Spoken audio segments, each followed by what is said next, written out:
wabarakatuh. Waalaikumsalam warahmatullahi wabarakatuh. Waalaikumsalam warahmatullahi wabarakatuh. Alhamdulillahirrahmanirrahim. Wassalatu wassalamu ala ashrafil anbiya wal mursalin wa ala alihi wa sahbihi ajma'in. Amma ba'd.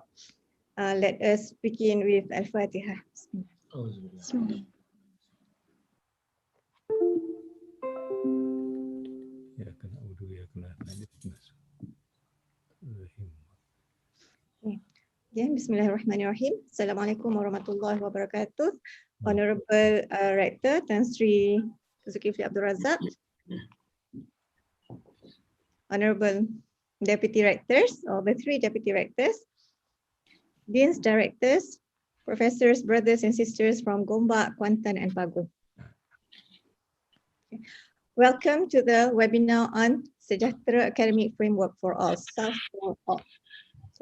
The Sejahtera Academic Framework was initially endorsed by Senate as an academic framework and part of the full academic review in February 2020. And the full framework itself, the one that we call SAF, was endorsed in Senate in August 2020. Following that, a full exposition of the framework has been written. The draft is available on the IIUM website. The book itself, inshallah, will be sent to the printer very soon. That background is the cover of the book. All right. SAF tends to be associated with KCA, Office of Knowledge for Change and Advancement. And while KCA has been one of the major pushers for SAF, KCA itself does not own SAF. SAF is for all. Okay, and unless that is embraced, it will remain only a concept, and that is not what it should be. SAF is not also only just the purview of Prof. Haris as the Deputy Director of Academic and Internationalization. SAF is for all. SAF is also a major part of the whole institutional transformation. So on this note, the Office of the Rector and the Office of Strategy and Institutional Change has organized this webinar, putting together all the 3DRs so that we don't get a briefing on the SAF. This is not a briefing on SAF. This is for all of us, the community, the university community. So this is a platform for all of us, the university community, to ask questions to the deputy rectors and to listen to them. Okay, so this time it will be the deputy rectors. Next time, inshallah, we'll have the four datos on their plans on how to manifest SAF. So listen, but listen critically and share your thoughts or questions at the end of our session today, inshallah. Okay, but before we put our deputy rectors on the hot seats, in their own comfort. Yeah, I am very pleased to invite our rector, Tan Sri Zul, to give a brief welcoming remark. Tafadhal mashkoora. Thank you very much, Liana. Assalamualaikum warahmatullahi ta'ala wabarakatuh.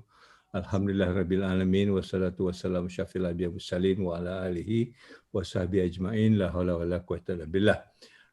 Dear brothers and sisters, today I think for me is a very historical day. We are going to share with you a work that has been done, I think, for almost a year, since year 2020, when it was moved then by the Deputy Rector of Academic and Industrial Link, Professor Isaji. I need to acknowledge this, together with the Office of the Knowledge for Change and Advancements under Liana, to look at what the university should be embarking on as far as the curriculum, as far as the academic framework is concerned. I must confess that this is a work that is bottom up. They initiated this and they brought it to UMC and later on to the Senate, and we have got it what it is now today. I think this is a work that has been done by many people, not just a couple of them. I think I can easily name more than 100 of them coming. But certainly this is not enough in the context of trying to consult, trying to get participation and trying to get ideas. Yeah? Now that this SAF, as we call it, Sejahtera Academic Framework, is about to be launched, we thought it is only fitting to consult all of you on what SAF is to you and what do you understand it, and we can come to a common understanding so that this document will be a shared document of everybody in the university. Today is a kick-off day where we want to actually expose this document to you so that you can ask questions, clarify whatever it is not clear, so that when by the time we move into the kuliah, we plan to go to the kuliah to take this more to the ground level, to the young lecturers and everybody else that is involved, including administrators, so that by then we can have a more constructive discussion as to what SAF ought to be and how does it apply in terms of moving the university forward. So I would like to underline, the idea is basically to get some constructive engagement, to refine and to define and to make it better, so that by the time we finish the discussion, we will get a document that is of pride to all of us in IIUM. And in fact, as it stands now, this is the only university that has got this framework done compared to all the other universities in the country, not just around us, not just the IPTA or the public university. Around the country, this is the only university that has got a very comprehensive sort of work plan for us to move forward. So let's leverage on this. Let's use this as a kind of a strength. Let's use this as a kind of a platform that we can build better university moving forward. And I call upon you to actually engage the deputy rectors today, because they are part and parcel of these activities, so that we understand where we are. And if there is thing that you think that is not done well, or there's a gap that needs to be filled, we are prepared to listen, right? So by the time we finish this cascading down to the kuliah, we will then have another sort of look at this document, finalized it, and then we will launch it formally as a document by the university. And then inshallah, the constitutional head is already in agreement to launch this as a document of the university. So I will stop there. I think there are very anxious people who wants to share thoughts and ideas about this. I welcome you on board, and I hope this will be a blessed day for us on a Friday, that we will get the barakah of Allah subhanahu wa ta'ala, and then this SAF or the Sejahtera academic framework will be the product of all of us working together, trying to put the university in the place where it should be moving forward, inshallah. So on that note, I would like to thank OSIC for organizing it, KCA for taking this on, and certainly the deputy rectors to start the ball rolling. This is not the last one. I think we have planned for maybe 4 others, one involving all the EDs, and then involving ASA, involving PMA, involving Kesatu, involving Kurnia. Everybody will be on board, so that by the time we finish, we will do as much as possible the consultation with all of you as part and parcel of this community. So welcome, and we wish you all the best, and we make dua to Allah Ta'ala that we will given the best blessings for taking this university ahead of its time. So wabillahi taufiq wa hidayah. Wassalamualaikum warahmatullahi ta'ala wabarakatuh. Back to you, Liana. Thank you, Tan Sri. Okay. When we had our pre-webinar discussion to negotiate to this format, I had actually requested that each of the deputy rectors, Prof. Faris, Prof. Hafiz, and Dr. Zul will come out with a 1-minute video each. Pick our interest. So it becomes an induction set. I'm a teacher for the discussion. But what they had come out instead is actually one video of 3 minutes. So that idea itself shows the integration that we need among the deputy rectors for SAF to work. Alhamdulillah, that was actually nice to see. So I haven't seen the final version also. So let's see what they have for us. Can you please roll the video? This is under OSIC. Yes.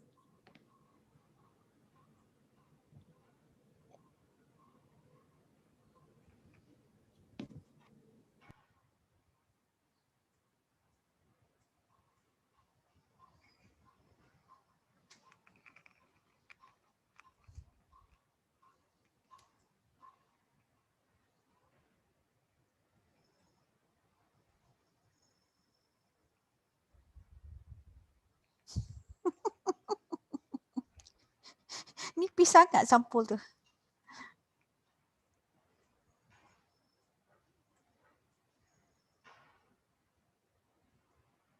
Dekat mahalah ke?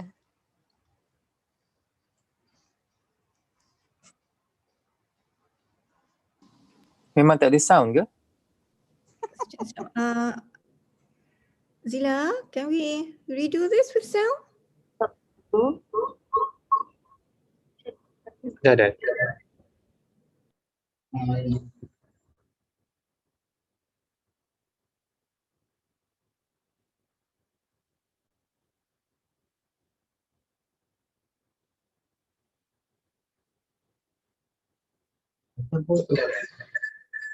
Dah dengar ke?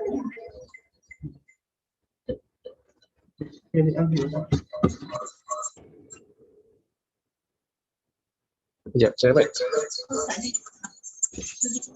Ya, share dulu, sekejap share. Share screen. Share screen. Share screen yang ni. Ya.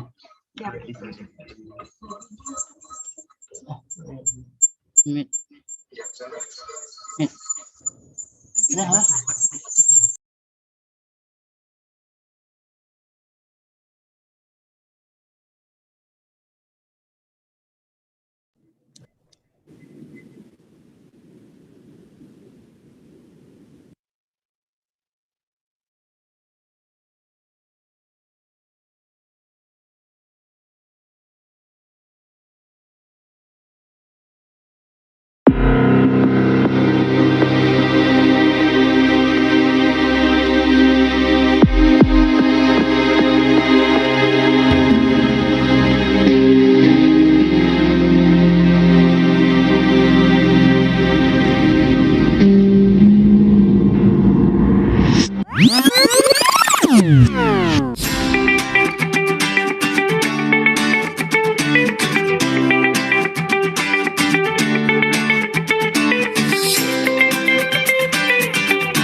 Yeah. All right. So I hope, well, I got the chills watching that. So, alhamdulillah. So shall we go to the gist of this webinar today? Putting the, so, you know, in the real life world, we would actually invite now Deputy Director of Academic and Internationalization, Prof. Haris Ismail to the seat, Deputy Director of Responsible Research and Innovation, Prof. Hafiz, and also Deputy Director of Student Development and Community Engagement, Dr. Zulkifli Hassan, also to the podium. So we'll just pretend they're all now in the podium, okay? Getting comfortable in the hot seat and getting ready to answer the questions that we have for them. How this webinar will run, I have two rounds of questions. Two rounds of questions that I will be asking them. And then we will also have representatives from the PMA, from the Student Union, and also from ASA as discussants to reflect on what they have heard from our three esteemed panelists. Okay? And then there will also be an open question and answer session. Okay, from that will be open to the participants, okay, to the audience, inshallah. Okay, so let us begin. Okay, let me first ask this question to Prof. Haris. This is a common question. We keep hearing, we as in, you know, KCA, when we had to do our briefing to SAF and also when we were talking about SAF, okay, that this is a common question that has been coming up. You know, the question is, or a common comment. We're doing well already. We're IIUM. All our academic programs are accredited. So why do we need SAF? What does SAF has to offer that is different that will make us better? Okay, over to you, Prof. Okay, thank you very much, Dr. Lihana. Bismillahirrahmanirrahim. Assalamualaikum warahmatullahi wabarakatuh. Alhamdulillah rabbil alamin. Wassalatu wassalamu ala asyrafil anbiya wa mursalin wa ala alihi wa sahbihi ajma'in. Allahumma salli ala Muhammad wa ala ali Muhammad. La hawla wa la quwwata illa billahil aliyyil azim. So thank you very much, Dr. Lihana, and of course, Honorable respected Tan-Sri Rector and my colleagues, the deputy rectors, deans, directors, and brothers and sisters. So Alhamdulillah, I think we are very happy, to have this session this morning. Okay, so before I go into the discussion, can I just put 2 slides? I just want to share 2 slides. Go ahead, Prof, please. Yeah, can you allow me to share? Who's Abba? Yeah. Zila. It's a host disabled participant. Yeah. Okay, should have that. Sorry. Yeah, okay, now it's okay.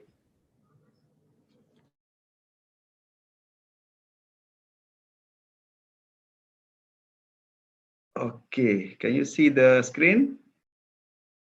Good and clear, Prof. Yes. Okay. Okay, so of course today also is a blessed day of Friday, Jum'ah Mubarak to all. So let me begin by this verse by Allah Subhanahu wa Ta'ala. A'udzubillahi minasyaitonir rajim. Innallaha yuhibbul ladzina yuqatiluna fi sabilihi saffan ka'annahum bunyanun marsus. Approximate translation is, indeed Allah Subhanahu wa Ta'ala loves those who fight in his cause in a row, in a soft, as though they are a single structure joined firmly. This is from Surah As-Saff, verse number 4. I think it's very relevant to our discussion this morning because the first main point or main answer that to Dr. Lihana's question is why we need this SAF is for us to work together. I think this is a way, a systematic way for us to standardize the guidelines of our academic framework for all KCDIOM to refer to. Because as you know, I mean, from time to time, we have the senior professors and lecturers, but every year we also have new blood into the system, be it academic and also administration. So I think if we have this framework in a very simple manner, then I think this will be a very good standardized guideline for all to follow. And we also know that different kuliah also, they have their own approaches. Some are doing very well, some are still improving. So I think this standardized guideline, a Sejahtera academic framework, will be very beneficial to all of us to become a place where I think we can refer to. Let me give you my history. In many meetings that I had with the second rector of the university, Dato' Abdul Hamid Abu Sulaiman, he always reminded us at that time, and also maybe now also, Dr. Abdul Hamid Abu Sulaiman always reminded us that he said that we have to work very hard to educate the next generation, because as you see, for the past many years, the Islamic or our ummah, the Muslim ummah, has a lot of challenges, problems, in different areas. But I think for him, the solution is how can we educate the next generation of Muslim leaders? So I think this is also important. I think this is also very much relevant to our Sejahtera academic framework, where we are talking about transformative education, how to produce a better generation of future leaders for the country and also for the world, for that matter. And of course, I remember about 15 years ago, when we met with Professor Kamal, and even until today, I think Professor Kamal, he's very concerned about the university without soul, okay, where the university just become a factory, the university just become, I mean, students coming to the university just to get a degree and then just to get a job, I mean, that sort of thing. So that's why we're talking about education with soul. So, and if you see the Sejahtera academic framework, that is the main thrust. We are talking about humanizing education. We are talking about coming out with education with soul, loaded with values and wisdoms. It's about nurturing a person first, a professional second. And that will be the main thrust. We're talking about humanizing education through, of course, the Maqasid Syariah, and also we have the Sustainable Development Goal, SDG. So this is one of the main things. So with that, I would say that if we can agree and work together and implement this Sejahtera academic framework with full understanding of all our members, then I think the IUM, I would say, brand or the graduate attributes of IIM students will be further strengthened. Okay, so we are talking about coming out with the students who are holistic, okay, students that will become the agents of change for the society, for the country, for the ummah. So I think if we work together and then we put this together, then we can achieve that objective. So with that, I think how this Sejahtera academic framework is linked to our IUM roadmap. Of course, now we are going into the IUM roadmap for 2021-2022. But if you see our earlier roadmap also, 2019, 2020, 2020, we also already started talking about this humanizing education. Now, just that, I mean, we discussed this already. Now it's time for us to implement this Sejahtera academic framework. we want to go into ground, and I will discuss a few examples in a moment. So how to link this?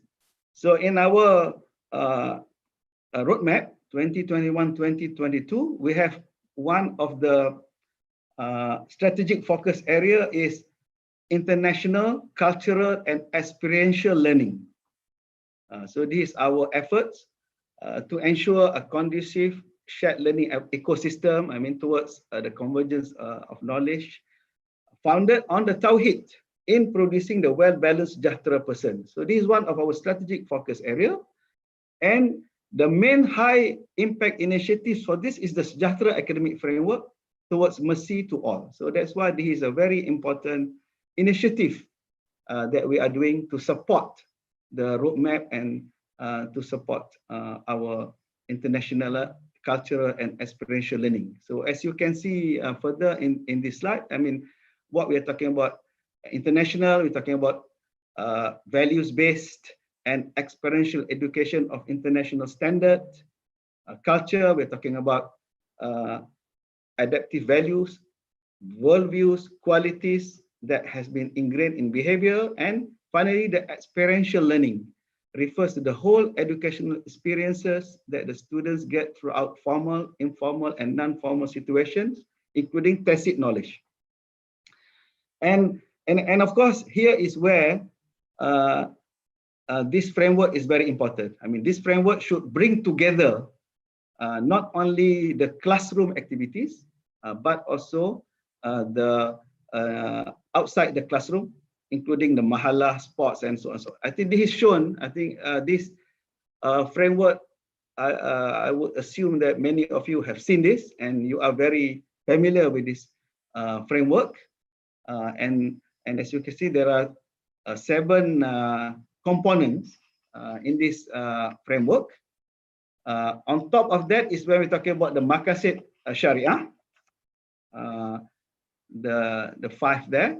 Okay, and then I'm just going to highlight a few things. Number 2 is very important. When we say that this framework must support directly the vision and mission of the university.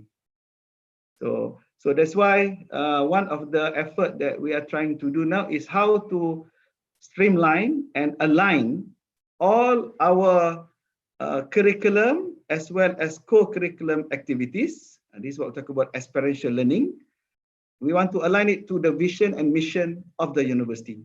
Okay, so that this is where we would like to translate our philosophy. We would like to translate our dream. We want to translate our vision into action. Okay, into at the end of the day, what type of students that we are producing, what types of community projects, what type of research that we are doing, and then also the community engagement. So I think we would like to streamline it to support our vision and mission. And then of course, we have the number 3 is, we are talking about the pillar of education here, UNESCO pillar. Okay, I think most of you are aware about this. Where we want to extend not only learning to know, learning to do, but also we are talking about how people can live together in a community. Okay, how people can be useful to the community, and people can also become good leaders in the community. Okay, I already mentioned just now that we are not just talking about the formal academic structure, which is normally done at the kuliah, and under this one also we have the university required courses, we have the various core courses, elective courses, and all these things. This is done at the kuliah. Okay, but also we are also stressing on the non-formal student life. So this is where I would say that the mahallah and also the interaction between administrative staff are very important. Okay, and the interaction among the students are very, very important. So we are combining both the formal and also the non-formal student life. Okay, 2 more.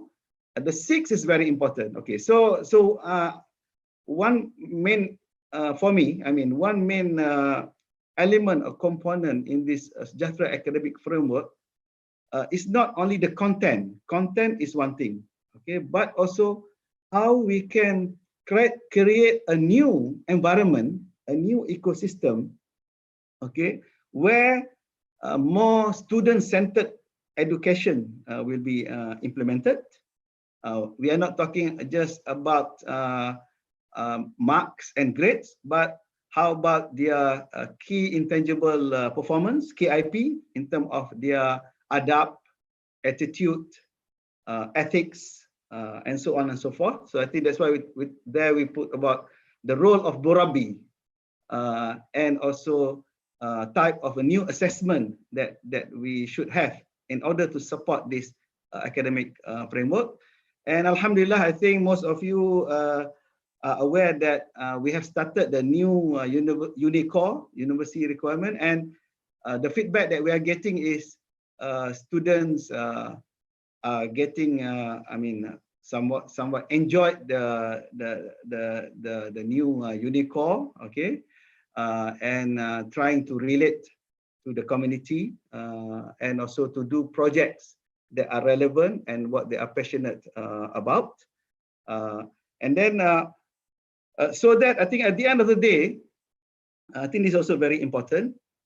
We would like to produce students that are more innovative, have good thinking skills, as well as communication skills, a good teamwork player, and at the end, I think they can become good leaders. I think this is very important. And if we believe in this, we have to make sure that these elements will be there throughout our curriculum, be it the formal academic structure as well as in the non-formal one. Okay, I think just a few more minutes to wrap up. So in addition to that, of course, I mean, I already mentioned about the role of, we have to relook and revisit the role of mahallah. Maybe even our masjid, I think, should play a better or role in this framework, okay? And then not to forget the required facilities and the support system. At the end, item number 7, hopefully we can produce the Khalifah, the khair that we are talking about. The Khalifah, student graduate that is full with amanah, knowledgeable, iqra, and they should be benefiting the mankind, the world. So at the end of the day, so I think we should, we can achieve this, at least what is stated in the Falsafah Pendidikan Kebangsaan, the graduate attributes that are required, especially in this post-COVID-19 situation. I think we need a new breed of leader to lead. So I think, Dr. Lehana, I think I stop there for now. Thank you very much. Thank you, Prof. We'll have more questions for you afterwards, inshallah. Thank you. Okay, so I hope at least that that does at least answer the question, why do we need SAF? If we can now go, I'm not going to be recapping the answers here because we're all very intelligent people here, inshallah. So I'm not going to insult your intelligence. Okay, so we're going to go to the next panelist, Prof. Hafiz, as the Deputy Director of Responsible Research and Innovation. Okay, my question.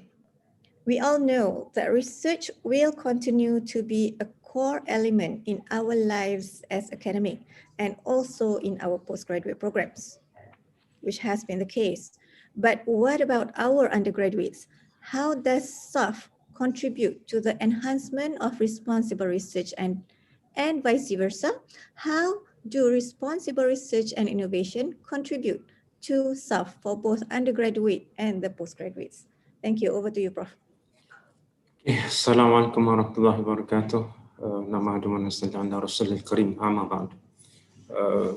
I think I better start with the slide presentations for a few minutes. Can put on the slides, please.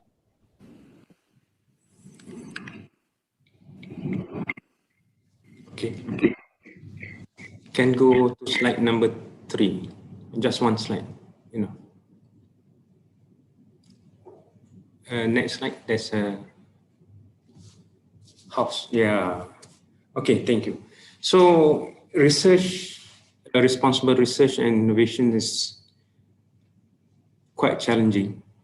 Okay, with SAF being introduced as a framework, so research, responsible research and innovations need to have its framework.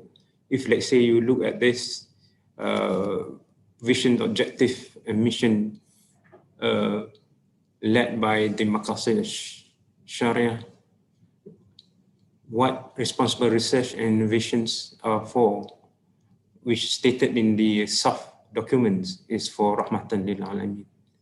So the conduct of research, which there are three components under the framework. First is conduct of research, research leaders and innovators, and third one, the enabling ecosystem.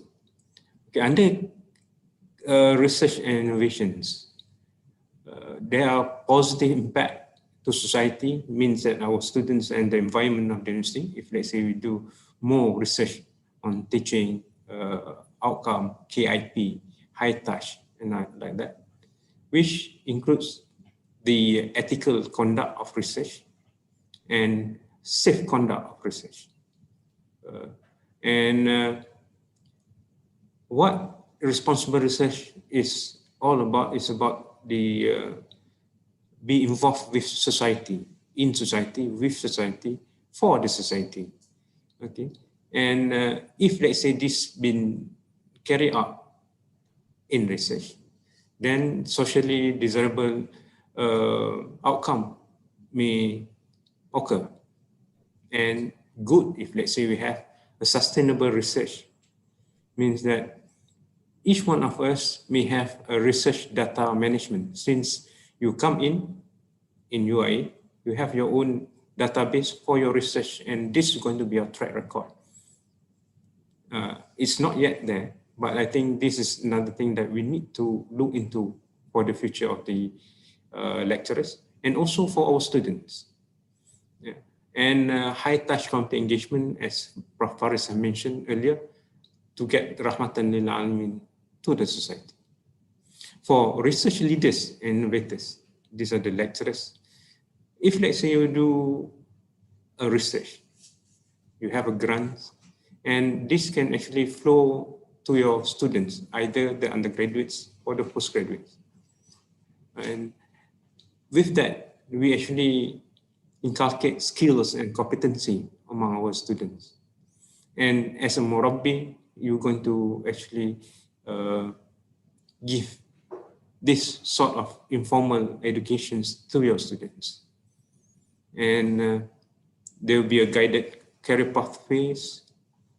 And the most important thing is development of higher values in the lecturers, which is needed to be a Murabbi.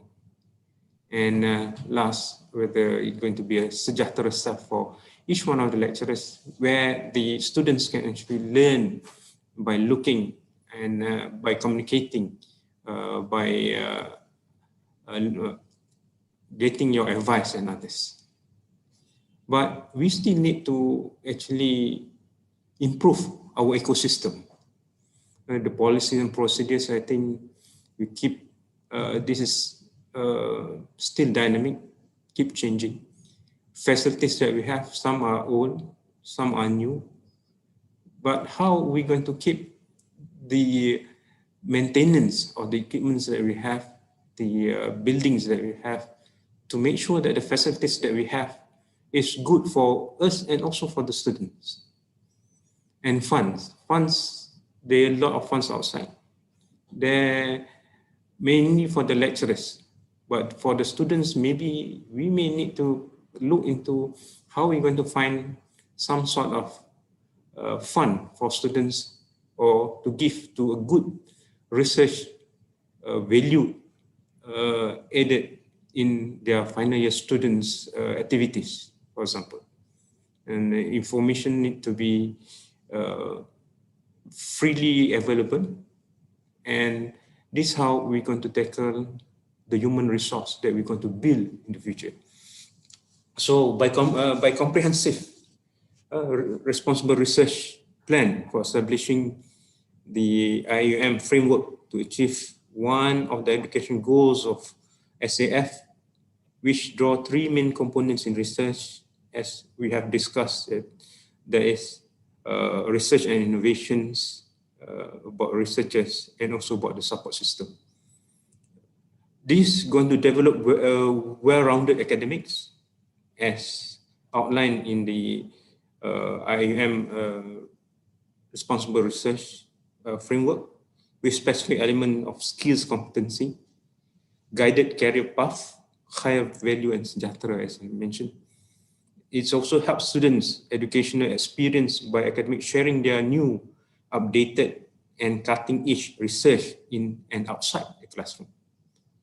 Interactive classroom and teaching learning environments with sharing of research knowledge. More emphasis by doing all this responsible research, more emphasis of ensuring IUM research and innovation deliver a future with inclusive, safe, healthy, and sustainable outcome. And the most important thing is that the graduates attribute about knowledge seeking, innovative, and most important thing is that to be higher and lifelong learning. If let's say we can introduce research in early stage of the UC career pathways, that means maybe they can do a 3 years project, 2 years project, so they can actually be attached to a group of lecturers who are doing the FRJS, PRJS, or other RJS. If let's say we can do that, then you already have your own group of students that may have interest in your studies or in your research. And the most important thing is that the ecosystem that we need to build is not only for the lecturers, but also for the students to come in. More researchers in RRI means more latest equipment that we may get. Facilities could be acquired through their research grants and projects. A classroom, while you're doing all this research, classroom will be highly active and stimulated because the lecturers themselves are challenged to be lifelong learners. Old men like me still learning. In order to continuously share their new, updated, cutting-edge research, students will gain valuable insight into their particular subject area because their lecturers who take part in university research will be participating actively in their field. Then one most important thing, I think we need to have our own research data management, which should establish involving the libraries, RMC, MSD, and ITD. There's another database where we still don't have.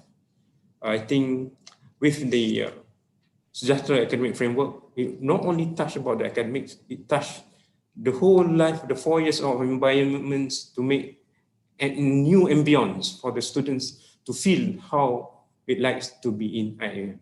I think with that, thank you. Thank you, Prof. Hafiz.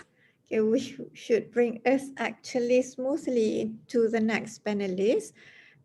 Since you stop with students throughout the 4 years for the undergraduates, and we will go next to Dr. Zul. But before I ask my question, I would just have to give a shout out I have looked at the list of participants, and alhamdulillah, we have, including the ones from YouTube, we have from not just the academic post holders, but the thing that actually makes me very happy is we have the lecturers in here. Okay, we have, but let me just, and if it's all the familiar names that I also see, I wish I could greet in each and every one of you individually, but I cannot. So let me just give a special shout out to Prof. Isarji, Prof. Farida, Prof. Mashkuri, my former boss in UL once upon a time, long time ago, and also Prof. Kamal, okay, who is also watching in his library. Okay, so we go next to Dr. Zulkifli, our Deputy Rector of Student Development and Community Engagement. My question, Dr. Zul. When we talk about transformative education, which Prof. Haris has explained earlier, we are of course envisioning our students being transformed by their life in IIUM, hence that video that we all saw that the three of you prepared. But this doesn't happen in a vacuum. So we talk about us, the lecturers, being murabi for our students. But this has generally been sort of like confined to us being the academic role models. SAF is advocating for lecturers being murabi beyond the classroom. So, as the Deputy Rector of Student Development and Community Engagement, how would you drive this concept, this murabi beyond the classroom thing? How would you help make this happen? Over to you, Dr. Zul.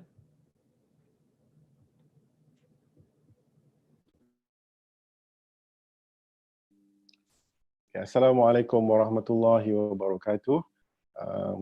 Osik, could you help me to share the screen on my slides?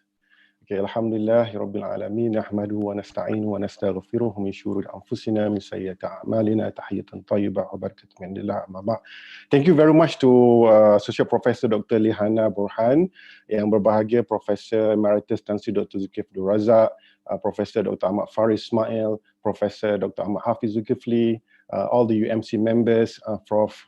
Kamal, okay, and deans, directors, and everyone. Thank you so much for giving me this wonderful opportunity to share my, I consider as my personal reflections on Sejahtera academic frameworks. So Alhamdulillah, I think after 38 years, IUM embarks to continue on our systematic effort to, I think, to reconfigure and re-strategize the framework of our academic. So considering my limited experience, my limited knowledge, I try to understand, I try to internalize, okay, the whole contents of Sejahtera academic framework, and I try to read all of these important documents, okay, and try to make a comparison, okay, whether the Sejahtera academic framework is in line with the original aspiration and vision and mission of IIUM, and also in line with the existing or the previous strategic plan and everything. So when I try to compare this document, this important document, is very important, and I believe that it's a must-read document for me or for IUM community, all right, that SAF never neglects the past and original aspiration and vision and mission of IIUM, but in fact, deepen the notion of IIUM as a guardian of knowledge and virtue, okay? And in fact, when I read the original documents prepared by Prof. Kamal, I'm Vision and Mission for 2020 and the 21st century, and also I am 2013-2020 strategy plan, it's actually a continuation. And in fact, we try to enhance or to reconfigure and re-strategize the whole framework of academic social. So SAF enable for us to adapt and lead the way and towards a transformative education, considering the old and the new realities, the emerging issues and the trend.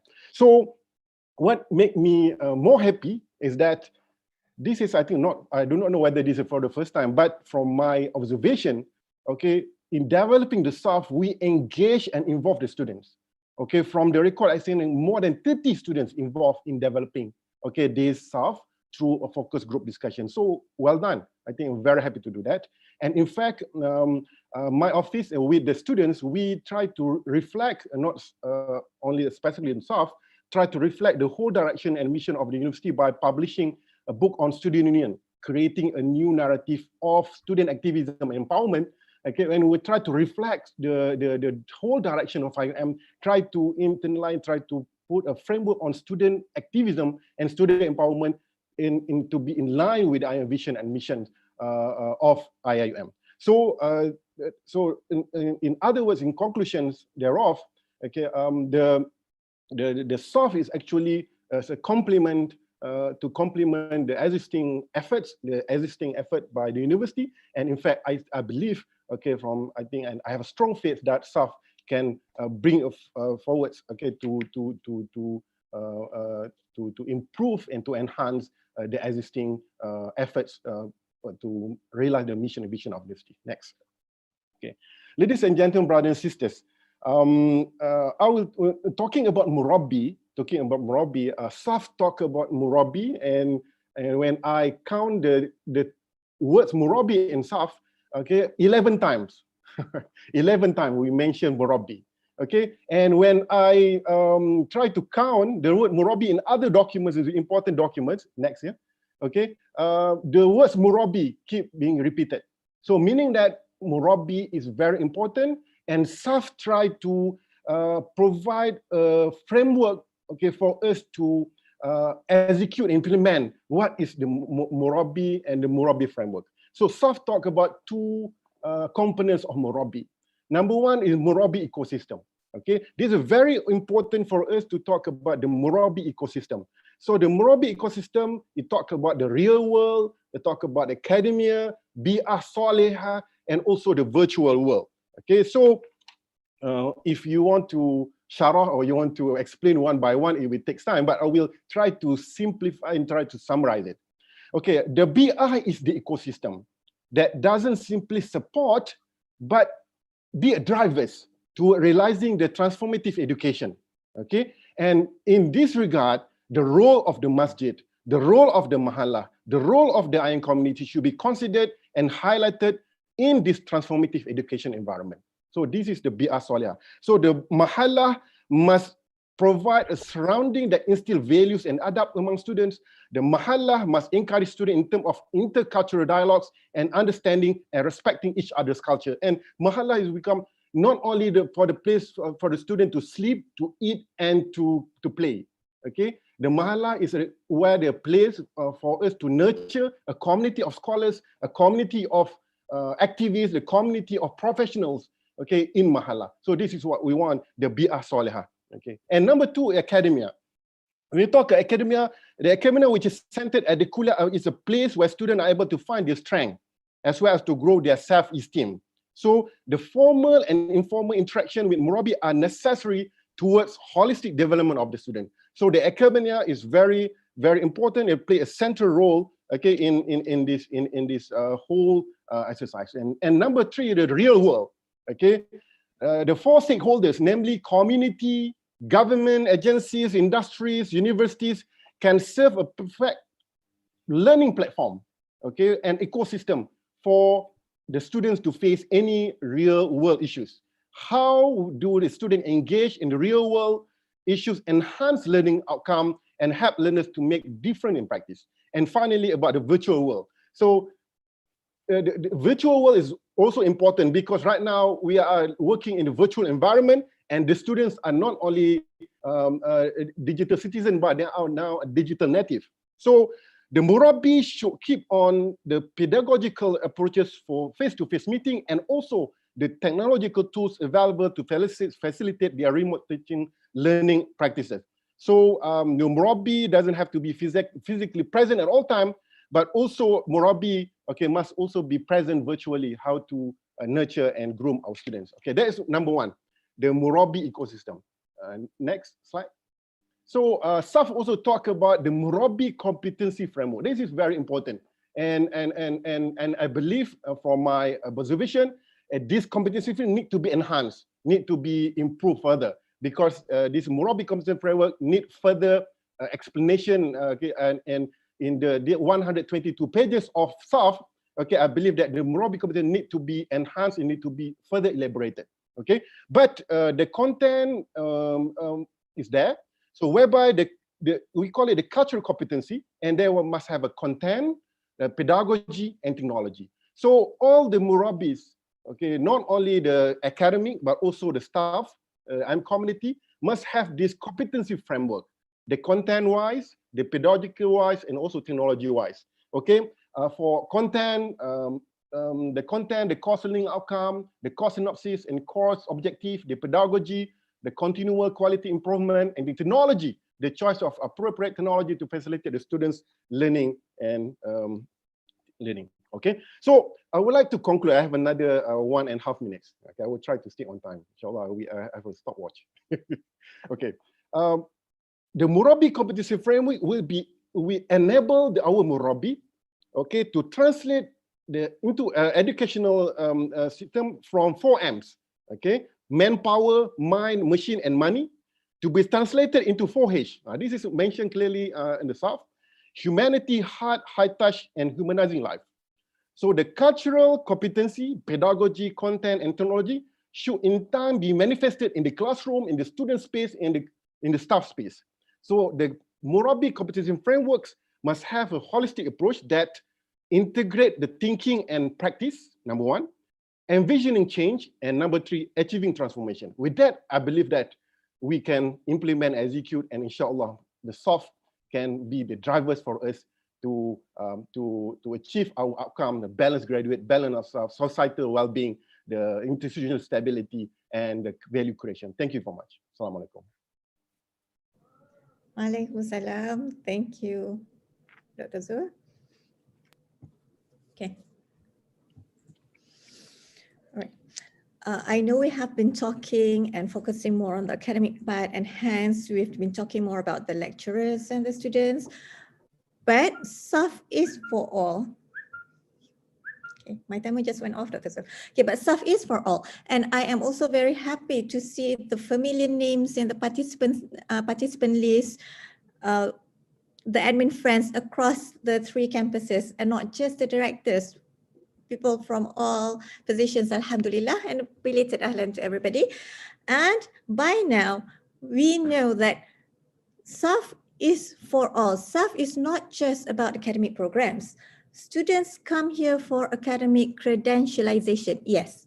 Hence the A in SAF. That's why we don't use the term education, but the A, because they come for the academic credentialization, but they will get a transformative educational experience.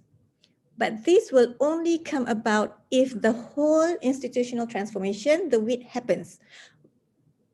When initiatives driven by the officers work beyond your own domains. Okay, so as the 3 head chief, okay, of the officers, deputy director officers, okay, I'm going to ask the same question to each and every one of you. So what are the planned cross-domain initiatives driven by your respective offices? So shall we start with Prof. Haris first? Thank you. Okay, thank you very much, Dr. Rehana. Can you allow me to share one screen? Okay.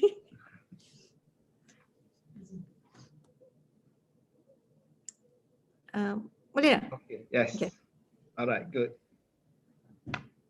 Okay, so to answer that question, luckily, I mean, we are thinking on how to come up with strategic initiatives to create this transformative education ecosystems through the SAF, the Sejahtera Academic Framework. No doubt, I shared what have been mentioned by my other 2 colleagues. In order for this Sejahtera Academic Framework to be successful, close cooperation and collaboration is very, very important among all members.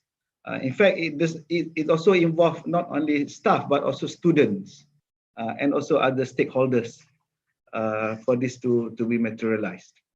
So I'm just in this, because time is very limited, I'm just going to highlight just a few points that how can we work together? How can we work together across domain and stop working in silo and implement this thing? So if let's say I refer to initiative number 1 here, I mean, how can we offer flexible, transdisciplinary curriculum, and robust content delivery. So here is, of course, we need the kuliahs to work together, all the kuliahs, especially when we're talking about transdisciplinary curriculum. So we need, kuliah to share their resources, to share their expertise, and then to come up with a transdisciplinary area that we can be excel, or we can lead the way.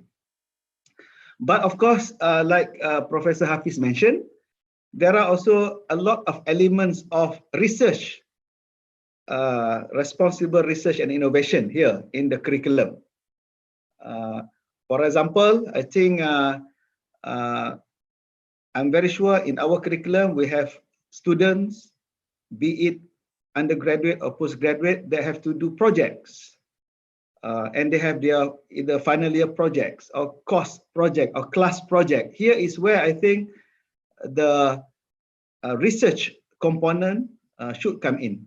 And I think RMC also can play a role in how to integrate our research strategy into the curriculum.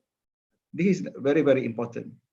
And for that matter, one of the main emphasis or stress in this new SAF is we would like to really encourage and promote this concept of majoring and minoring, as well as students taking elective in the area that they are compassionate with. For example, if there are students from law, maybe they would like to do and get some programming, computer programming skills, so they can do this under this new framework. Or for that matter, if there's students from engineering or medicine would like to learn more on fiqh, so they can do that.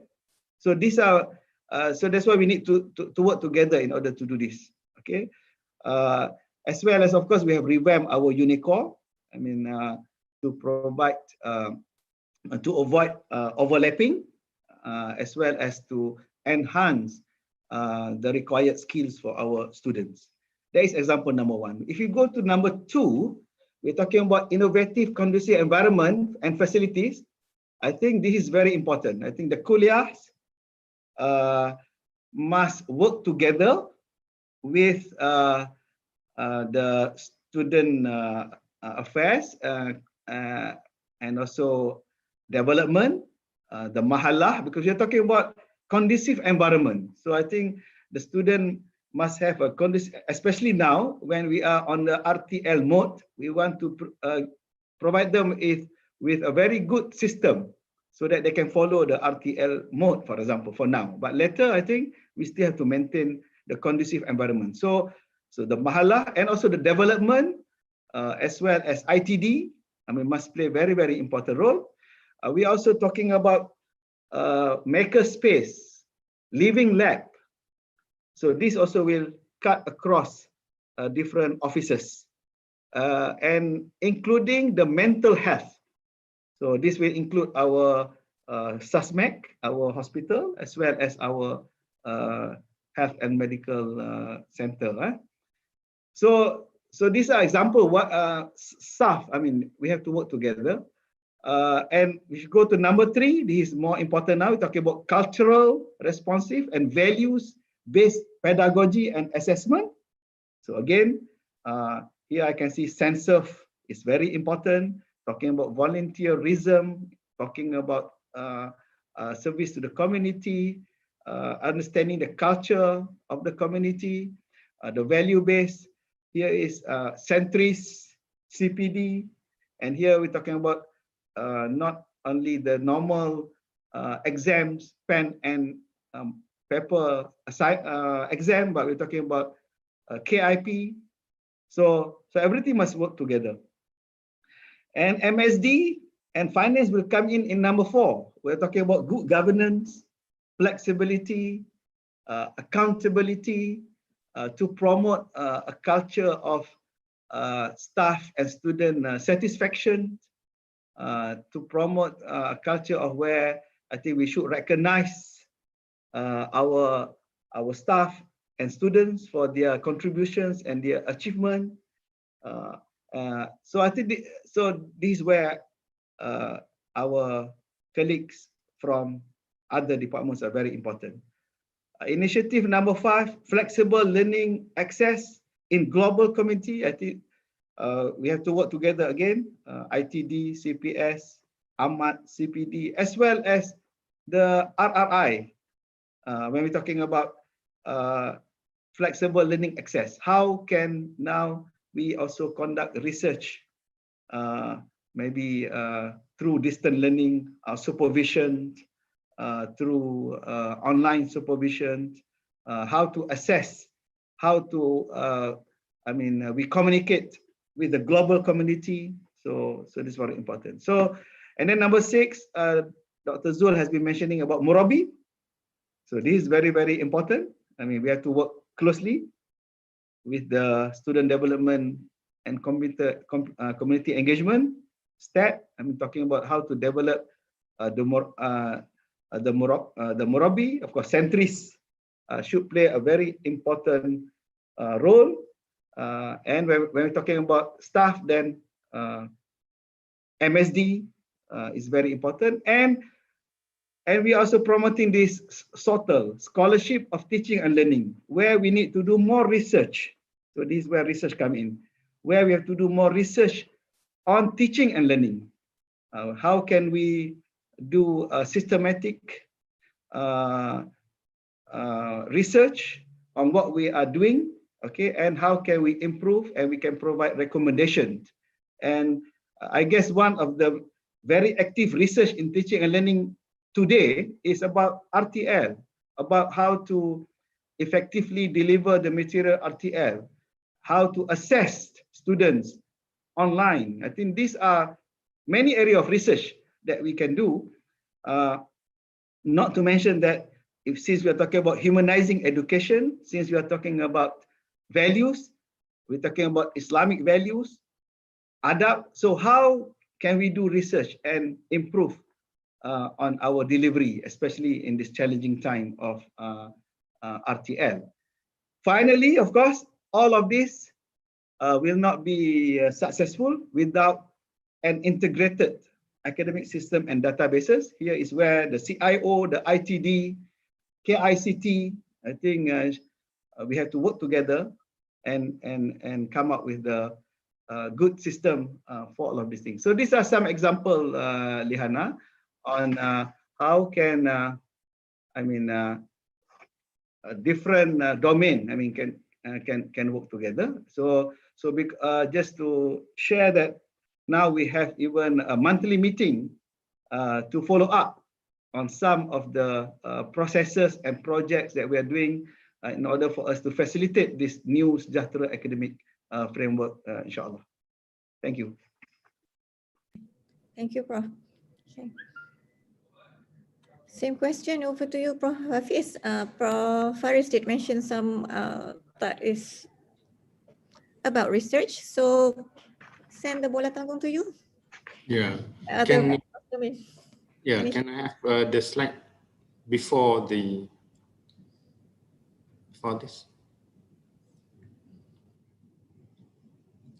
Before the house framework.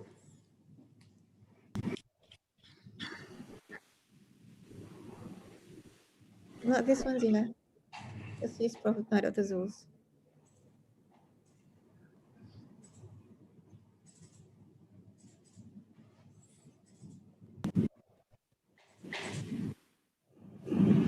Slide 3, yeah.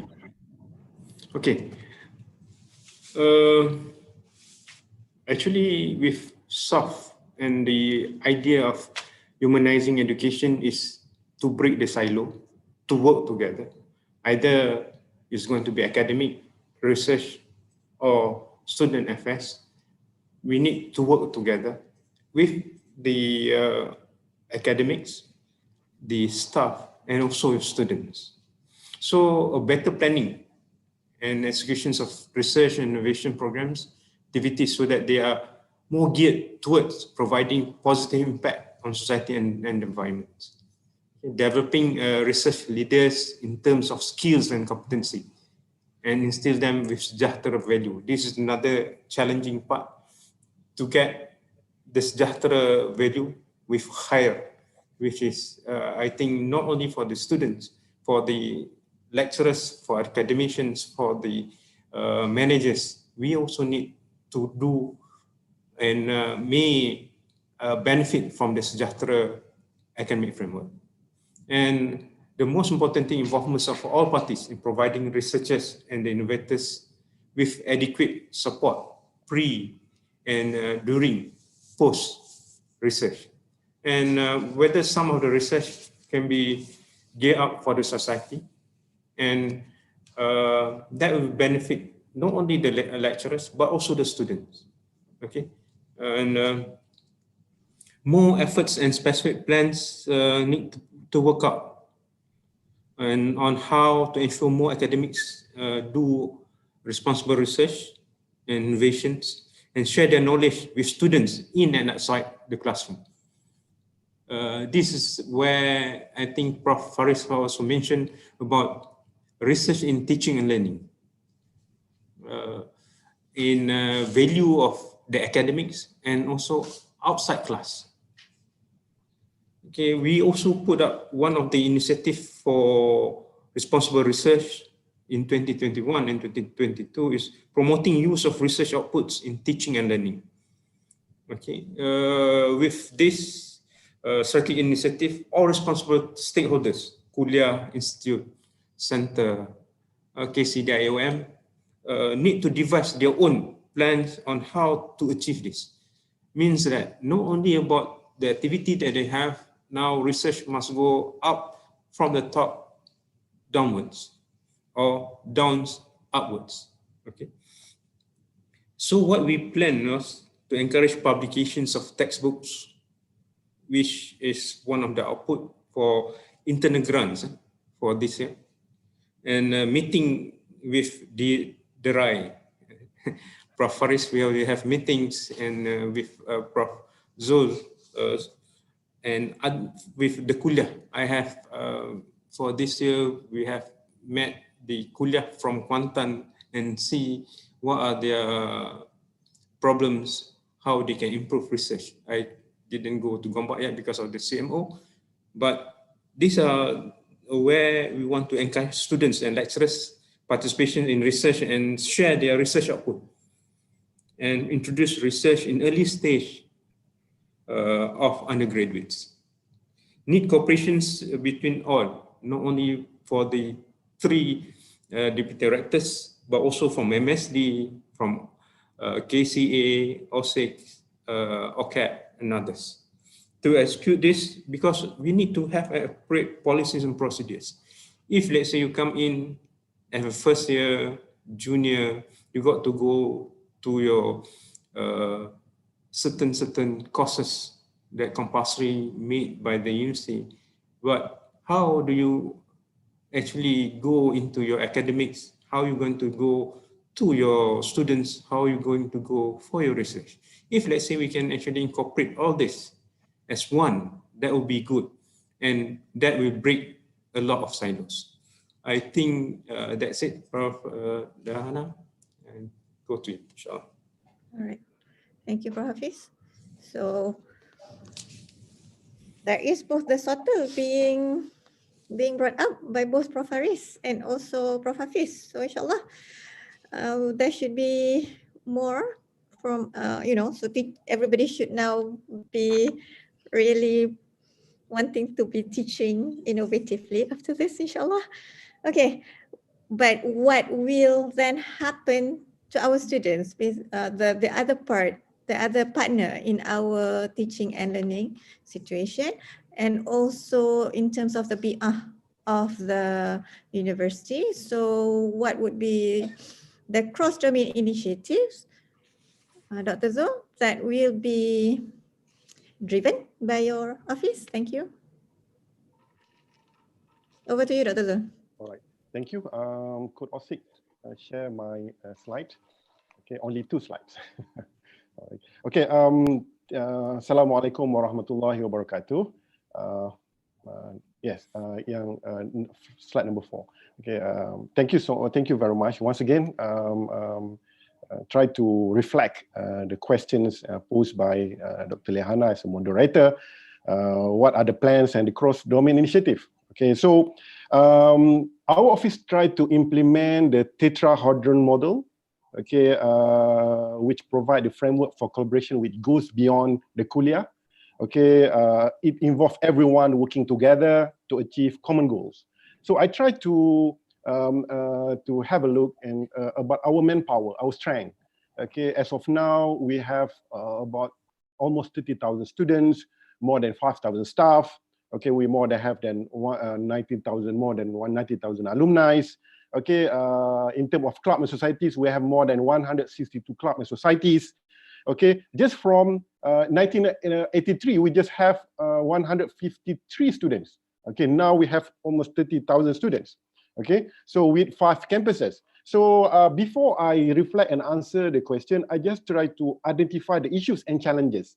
Okay, and in fact, SAF highlighted these issues and challenges with the figures and numbers, and very interesting because SAF tried to scan, okay, the realities in front of us.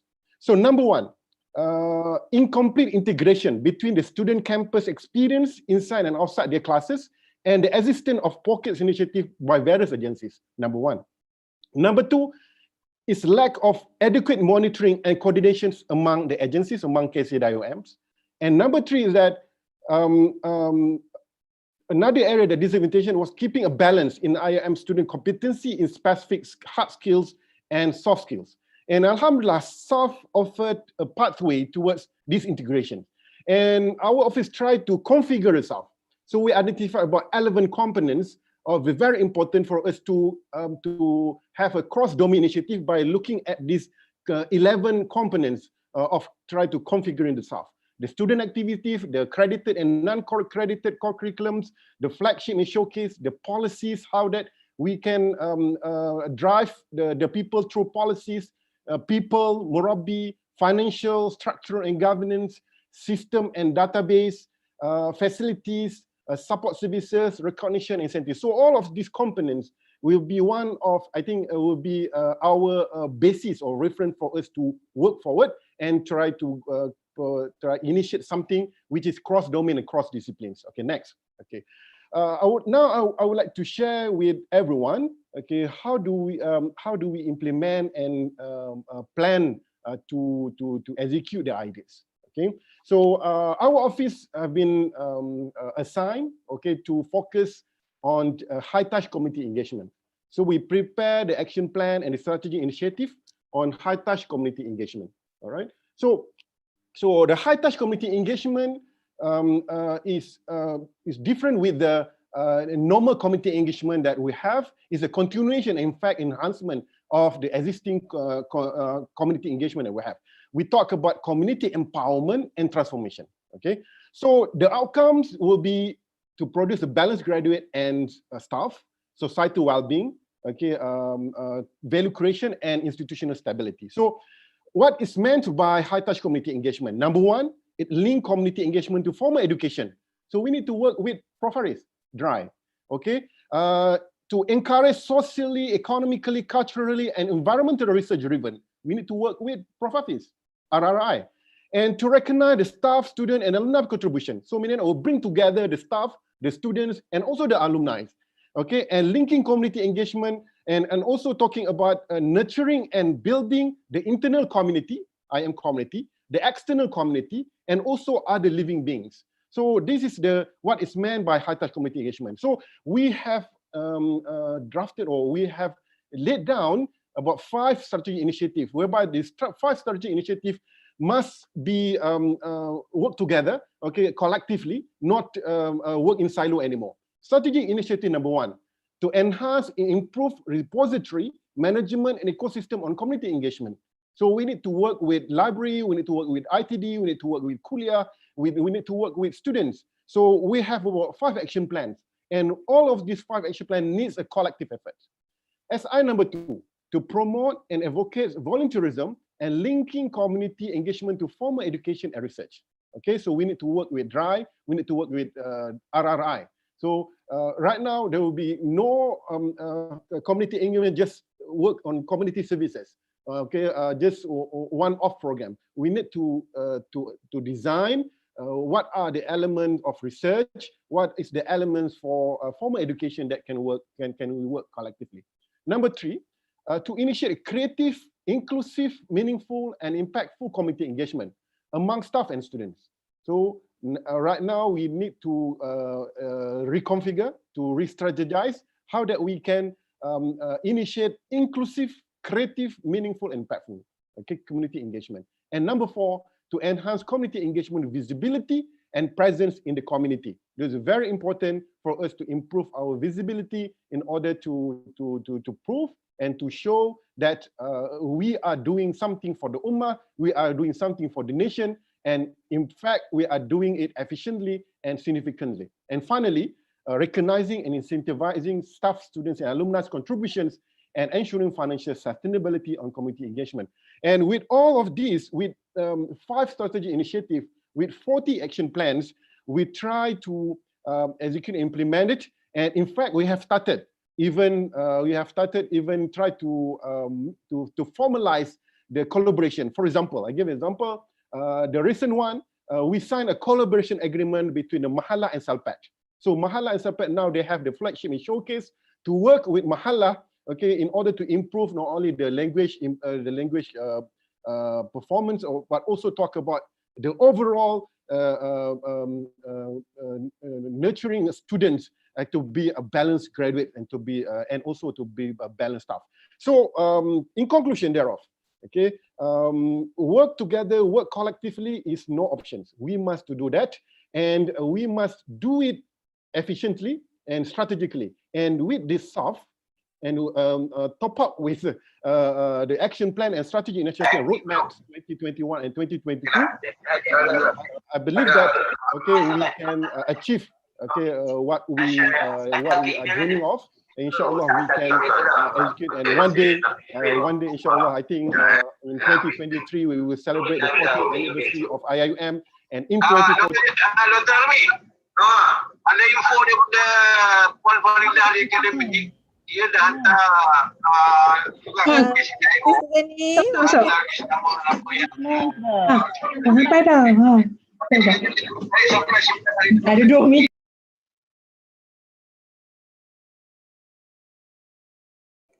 Tazul, please unmute. Tazul, you're on mute. Sorry. Inshallah, I will just conclude. My conclusion, inshallah, by 2040, IUM Vision 2040, inshallah, will be achieved. Not to repeat 2020, the failure of Wawasan 2020, and finally, inshallah, as inspired by Prof. Kamal in 2077, inshallah, IUM become the new mujahid of the 16th century. Assalamualaikum. Waalaikumsalam warahmatullahi wabarakatuh, inshallah. Again, apologies for the disruption. But we have heard from the 3 deputy directors. I know some of us have some burning questions to ask them. But if I could allow that we make way for discussions, we have actually approached 3, the Student Union, the Academic Staff Association, and also the PMA, the Professional and Management Staff Association, for their reflection upon sharing what the deputy directors have to say. But we have a special guest today who is willing, and alhamdulillah, who has graciously going to be sharing his thoughts upon having read the book itself, the manuscript itself, and having listened to the 3 deputy directors. So if I could invite Prof. Kamal. This is your Viva, people.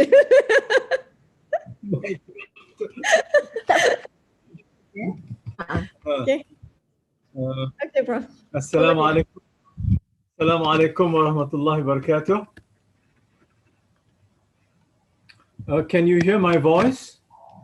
Yes, Prof. Yes, Prof. Okay. Assalamu alaikum warahmatullahi wabarakatuh. Waalaikumsalam warahmatullahi Okay, thank you very much, Honorable Rector, my Deputy Rectors, colleagues, brothers and sisters. Thank you very much for giving me this opportunity just to say a few words. I've been following this discussion. I think it's very educational for me. It's very informative, and I think this is a good move. This is a way to engage the future. And so far, I have not been able to read the whole thing, but I've just gone through very quickly, and I found generally it is in good shape. There are certain details that I would like to share perhaps later on with Dr. Lihana and a few others. Some details just for, you might say, embellishment and beautification and all that. Otherwise, I think the whole thing is okay. I like the idea of this is a continuation of the previous discourse, but with new terminologies. And the problem is some people are not used to new terminologies. They think this is entirely new. They think this is a complete break from the past. The way I see it, I'm not. I look at the content and at the meaning behind the new terminologies, and then I can relate to the previous, previous, you might say, discourse in terms of the vision, mission, philosophy, objectives of the university. I think that's very important that we try to make people understand that what this discourse is not a complete break with the past. It is a continuation, but using a more up-to-date, a more global kind of nomenclatures. But certain traditional concepts have been reiterated, like the Murabbi, and then the idea of the major and minor, which Prof. Faris mentioned. This is very good indeed, because major minor has served very well around the world. Our students were employable in different countries because of the major and the minor. So bringing back the major and minor, I think, is a wonderful thing. And then the Murabbi is very, very important. But and Dr. Zul has emphasized this very good with the the ecosystem and all that. But I think to make it really work, it's not so much the students, it is the academic staff, because they are the Murabbi. They are going to be the Murabbun in the plural. And how can the academic staff, under these circumstances, especially if, of course, if you relate to the way the ministry imposes upon us to behave like,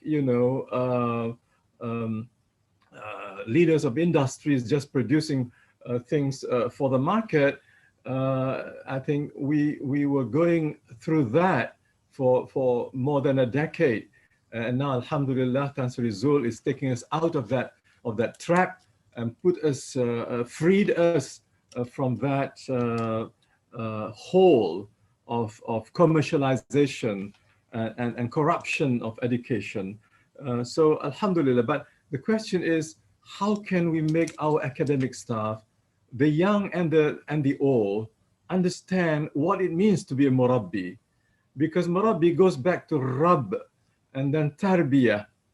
And Rabb is not master. Rabb is a sustainer, nourisher, provider, and one who is very, very concerned about the development of the child. So the Murabbi has to play that role. So it's no more 7 days a week. It's no more 8 to 4. It's all the time. And those in the mahallas will have to play a big role. So are our academic staff ready for that? If they are ready, then alhamdulillah, Zul, 50% of the battle is won. Otherwise, it's just going to be another label another slogan that will have little meaning, but actually Murabbi Tarbiyah is very, very important. I think USIM, I remember Dr. Suhail, when he did his work on futures at USIM, they also talked about Murabbi, and I think Suhail accommodated that. Suhail understood what, that it was important, but I'm not sure if USIM has been successful in making academic staff Murabbi. In fact, I'm not sure, Dr. Lihana, whether we still have that in the contract. For the last, I think, several decades, when we sign out, when academic new IAM staff sign the contract, one of the terms of the contract is they were also to play the role of Murabbi, but unfortunately we never defined that. We just have the word Murabbi and left it as it is. And of course, we did not assess the Murabbi part. We assess other things. So if you say Murabbi, then come up with a proper assessment tool. That is very, very important. But I think this is going in the right direction. Zul used the word bi'ah salihah. About terminology, it's also very important that when we're an Islamic international university, so and the community is also looking at us to provide the leadership in terms of the Islamicization of concepts. And they want to understand what is the Islamic perspective on this and blah. For instance, what we have done with the SDG, I think is very, very important. So people look up to us because we are an international Islamic university to be able to provide the Islamic understandings, Islamic discourse, Islamic interpretations of global concepts. And UNESCO, UN churns out every year new concepts. So we have to be able to see how do we Islamicize or in a what way it is already Islamic. That is our responsibility as well. So that's why Zul came up with bi'ah salihah, for instance, which is a virtuous environment, ecosystem. So I hope that we also try to make people understand, the public and also our own staff and students understand the new terminologies and nomenclatures that we take from UN or UNESCO so that they can appreciate. Otherwise, there will be a gap. And we want them to understand so that they can also join the bandwagon of moving forward in the proper way. So I think that's all I want to say. Thank you very much. I hope I'll have a chance later on to meet Dr. Lihana so that some of the minor details can be shared with her. Thank you very much. Assalamu alaikum. Waalaikumsalam warahmatullahi wabarakatuh. Thank you, Prof. Kamal. Yes, we'll make an appointment with you. Thank you. All right, so we have as agreed upon 3 discussants who will reflect on, whether the 3 deputy rectors have interpreted SAF that, in a way that addresses their needs as a large segment of the university. So if I could first invite the president of ASA, Dr. Muhammad Irwan. Do you want to Arifin, please? Thank you. You have 5 minutes. Bismillahirrahmanirrahim. Thank you very much, Dr. Liana. Thank you to all the 3 deputy directors for sharing their presentations today. On behalf of ASA, we appreciate this effort of trying to basically cascade down whatever the planning that the university is having to all members at the ground.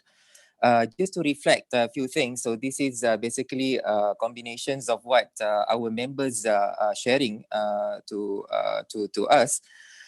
First of all, I think we think that all this the Sejahtera academic framework seems to be still at the planning stage where it is still lack a plan of action. So basically all those fancy frameworks, diagrams seems to be left for everyone. Left to be basically implemented by everyone. So we would like we think that it is very important to make it clear to everyone how and where to start, so that we can properly align our actions with what the university is planning to have. And then we also need to know that to what extent are we given the liberty to translate the framework into actions. Now, this is a very important question because so far what we have, this is from our members, it seems that we totally agree with the comments, I think, given by Dr. Zul just now, that all the agencies at the university really need to work together, because sometimes we find that these are not properly integrated. For example, if we really want to implement this SAF, would the university be truly committed to basically throw the war chest, I mean the funding? We want to do impactful research where we promote values. We really want to produce graduate with soul projects that really going to affect the community positively.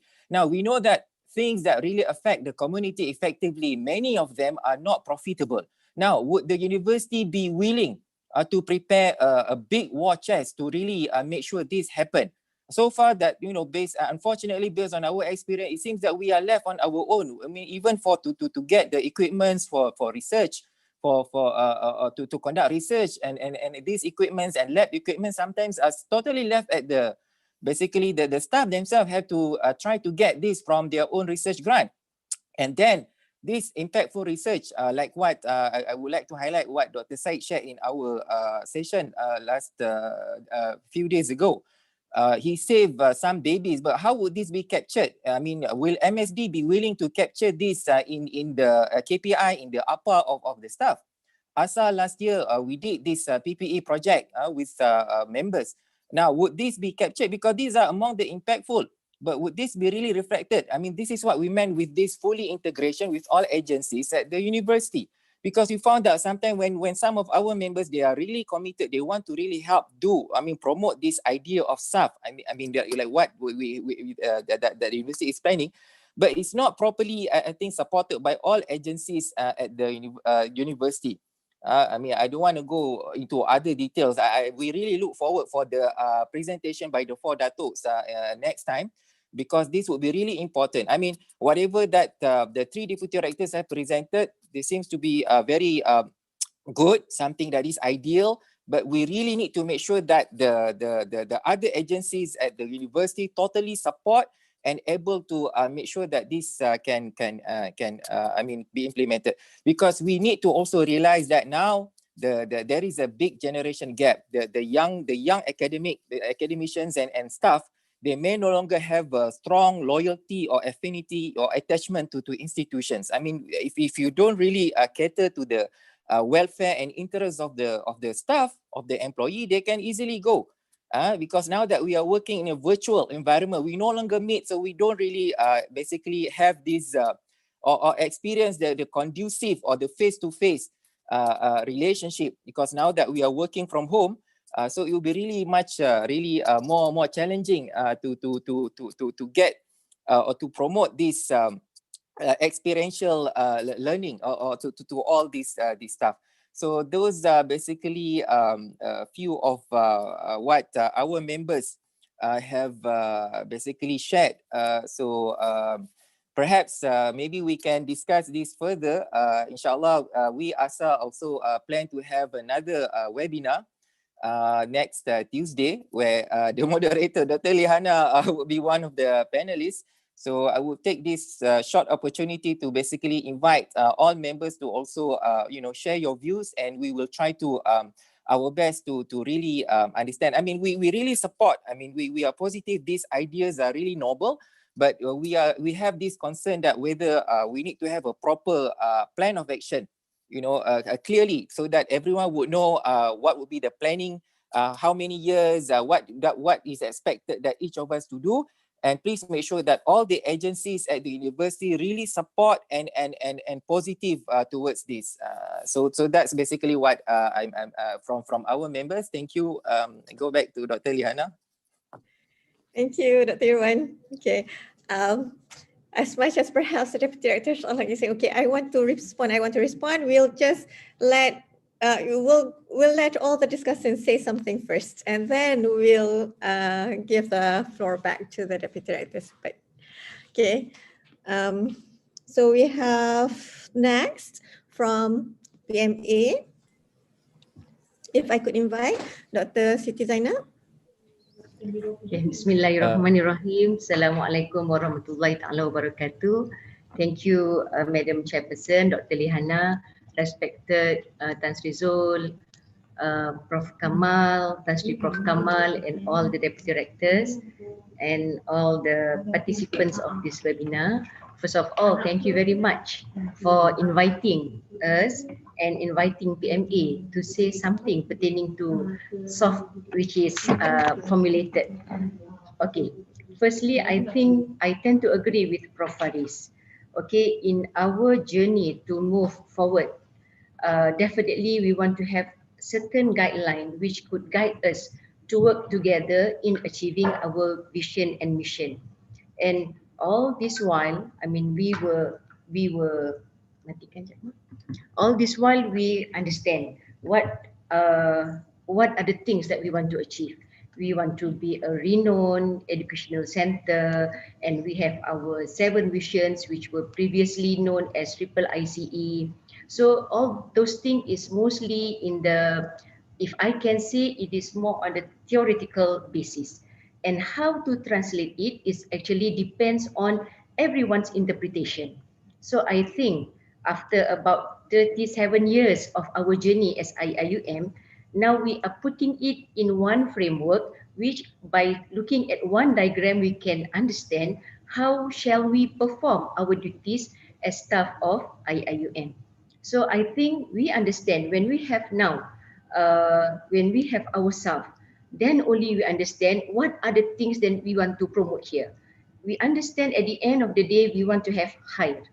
We want to have Khalifah, we want to produce amanah students, and we want to have Iqra person, which at the end of the day, it could give the rahmah to rahmatan lil alamin. So if we understand these are the 5 components of values ataupun values, I can say it as a values ataupun features that we want to promote. So we from now on we will work. Okay, whenever we want to do, we need to understand that actually we are the Khalifah, be it lecturers or be it administrators.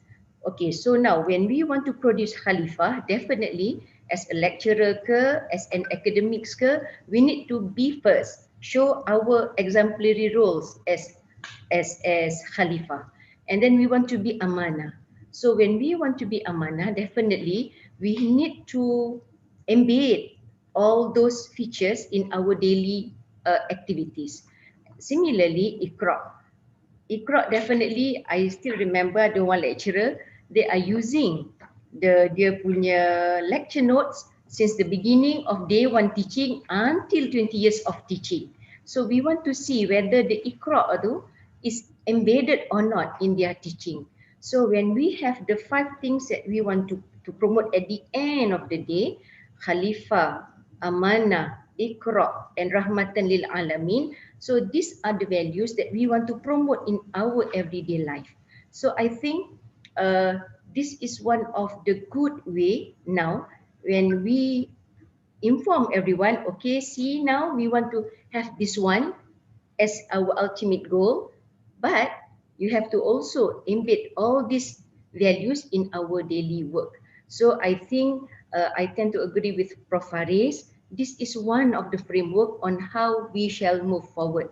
I'm sorry if I can share with you, I have the experience went to Gontor last year, about 1 year ago. When I went to Gontor, I heard all the talks and I experienced the living there.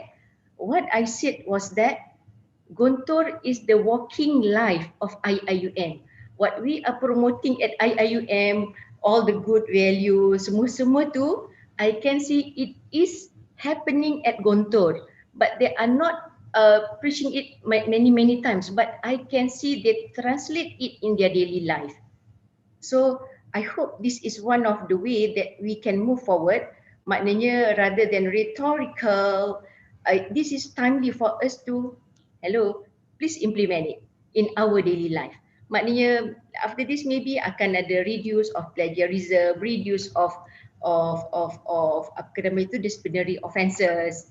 But, so this is one of the way of how we move forward. Okay. Just now President Assad did mention this framework still seems rhetorical. I hope there will be more initiatives. If I can share here the experience of Gontor, their students, their university students are teaching their secondary school students, and their secondary school students are teaching their primary school students. So this is what we can say, this is the experiential learning, whereby, okay, now you university students, you get the knowledge, and then you preach the knowledge to those who is macam universiti dia ajar sekolah menengah dia ajar sekolah rendah. This is actually one way to enhance ataupun to make sure the knowledge that we learn at the classes is enhanced. Because normally when we just go to the class, we listen to the lecturers, and it is not translated, it will remain there, and sometimes we will forget all the what are the things that have been taught in the class, and it will just go away. But now with the university punya effort to enhance kita punya community engagement, we can say that we are actually providing students with a real life punya experience. So I think in a way the initiative that we promote to students, we need to enhance. Apart from we have community service punya program, we have to have more initiative so that the students feel the real life situation. We don't want kita punya students when they go in IIUM, we are providing the good PR, all the experiential learning, but we don't want when they go out to the real world, they a kind of shock. Because of what? Because at IIUM everything is okay, everything is in a sound punya environment. But sometimes when students go out to the real world, it seems that the values that we have tried to embed in them is no longer there. This is also one of the issues that we want to address to. And last but not least, just now Prof. Hafiz mentioned about the requirements to have the sound facilities, good facilities to make sure that we are providing enough supports. Okay, for this matter, it seems that our mentality as IIUM staff is still so much depending on the financial from outside. Okay, be it academic ke, staff ke, okay, and now I want you to do something. Is there any seed money? Is there any grant for us? Okay, so it seems that our mentality is so much depending on the government's revenue, whereby actually in 2006, we have said that by certain year, you need to generate 30% of the income for your own sustainability. But it seems that this matter has yet to be materialized. So when we are still focusing on the financial part from the government, how are we going to produce ataupun to give a good facilities to the university staff? If I can share the experience from Gontor again, I'm sorry, I'm sharing this experience. Tan Sri Zul, okay, from at Gontor they have established one madrasah, satu madrasah whereby the institute is responsible to generate income for Gontor. They have had originally 132 acre. They bought the land, a piece of land, 132 acre, or someone donated to them. They have developed this field, this land to become 400 acre. From 132 become 400 acre. It seems that they are able to sustain their own financial for the facilities of Gontor. So what I want to say here is that one of the challenges for all of the university community, be it academic ke, admin ke, student ke, it's timely for us to think if we want to move forward, we can so much rely from the government's fund. Because bila nak buat apa-apa, I can say sama ada dekat kuliah ke, wherever we are ke in the university, okay, what university can give us? What university can give us? What MSD can give us? What finance can give us? It seems that you cannot move away. I mean, you cannot move forward without this support. So I think it's timely for us, hopefully, by having kita punya SAF ni that focusing on 5 pillars of UNESCO learning principles, and then the Maqasid Syariah. I think it's timely for us, who is about 37 years old, to work independently by instilling the values of khair, of khalifah, all those things. So I think in principle, the framework is good because at one glance we can see what are the things that we need to do and what are the ultimate goals that we want to achieve. But at the same time, the initiatives that we are formulating needs to be more realistic rather than something which is still rhetorical in nature. So that is feedback from PMA. I hope. Thank you very much. Thank you, Dr. Siti Zainab. Okay, we did let you go over time because I think that was very important for everyone to listen to, inshallah. And we have the biggest segment of the university community. The biggest segment of the university community are the students. Okay, and you know, they're basically why the rest of us are here. Okay, so this is basically saving the best for last, Farida. So if I could now invite Sister Farida Hanim, the representative from IIM Student Union. Okay. So, okay. Assalamualaikum warahmatullahi wabarakatuh, everyone. I would like to back my honor to Prof. Tan Sri Zulkifli, Prof. Kamal, and Dr. Lihana as our moderator, Prof. Ahmad Faris, Prof. Hafiz, and also Dr. Zulkifli Hassan. Thank you so much for inviting Student Union. To be honest, I feel very small speaking in front of all these respected lecturers and academicians of mine, but I will try my best to convey the Student Union aspiration to everyone as the stakeholders of the university, the biggest stakeholders of the university. So first of all, I will go to the what has been said today. So from the meeting today and from the framework that I've seen, I particularly like the idea of education with soul. And I've read a few books about it, and now I can see that it is not just an idea, but from the discussion today, there is somewhat clear direction from the panel on how the university actually scrutinizes every department to make sure that everyone functions and make sure that SAF is truly happening. And thank you so much for that, because we know for sure that at the end of the day, the one who will be benefited the most from this is the students ourselves. And the other thing that I like is the idea of nurturing the person first and also before the profession, and also the systematic research planning that now even nourish the undergraduates, and also definitely from Dr. Zul that has been supporting Student Union since day one and make us involved in everything. And from how he planned SAF towards the students, we also like to say thank you for that.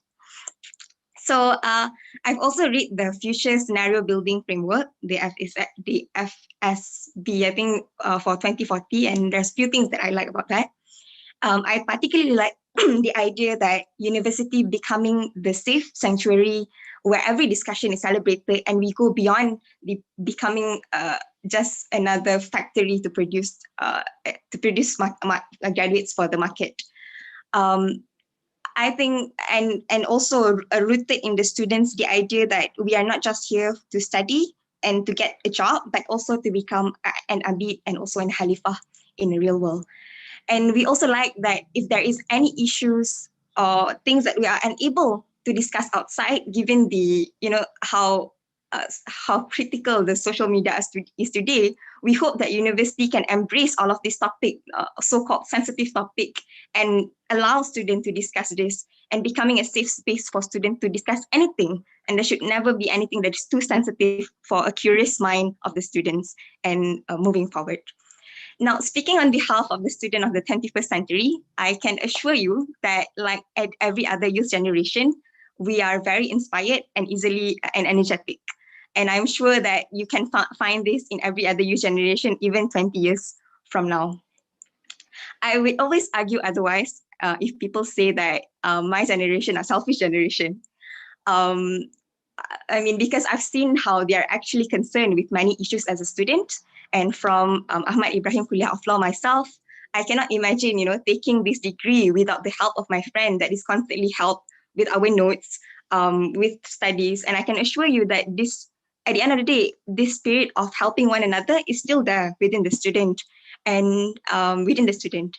However, the truth is, no matter how inspired our generation are, there is I think the problem started when we are consistently being told that we have limitations and barriers, and that we cannot go beyond, the real world. And thankfully, SAF want to make sure that students engage in the real world many times, because many times we feel detached from our learning and the real life experience. For example, in Ahmad Ibrahim Kuliah of Law, we consistently learn about the law, about constitutional law, about most of the thing. And currently, given the political turmoil, everything actually related to what we learn. But it is very, as we call it sayang lah, because we don't discuss that thing or make a true discussion about it, even within the kuliah, where this kind of topic should be where it goes. This kind of a constitutional issue should be where it goes. So I think my generation nowadays cannot help but to feel competitive because of there's so many real life issues. Other than that, we are afraid when we see every day that the employment rate is going down, that we can't secure a job. Some of us cannot afford to think about editing or joining co-curriculum or thinking about other aspect other than studies, because they are so stressed about a scholarship, about being taken away. Some afraid about not being able to secure our scholarship. And some of us even have a loan even before we started working. So these are all real life situations that probably might impact how we should become, what we should have become, which is an agent of change. And sometimes we forgot all of this idea. And this situation, because of all this this situation is urgent for ourselves, make it urgent for us, and we cannot help but to become, sometimes people call us competitive because we need to provide for ourselves and our family in the future. And sometimes this derives away from our true intention. Now, therefore, I think if we are taught properly that there is another way of viewing this life other than just its competitive nature, I am most assured that most students will like to grab the chance. And this is why I particularly like the idea of Murabi ecosystem. It is a great way to implement the student that there is more to life other than just, securing a job, get a good money. And therefore, we agree for change to happen. And we also believe that, like everybody has been said today, that changes cannot happen by just one community. We think that everyone, the stakeholder, the government, the politician, probably even other university must also make known of this SAF project, so that when we go out there, or that when the system around us is celebrated of the changes, then the changes can actually really happen. Because if we were to move alone as a university ourselves, we don't think that it will be sustained in the long run.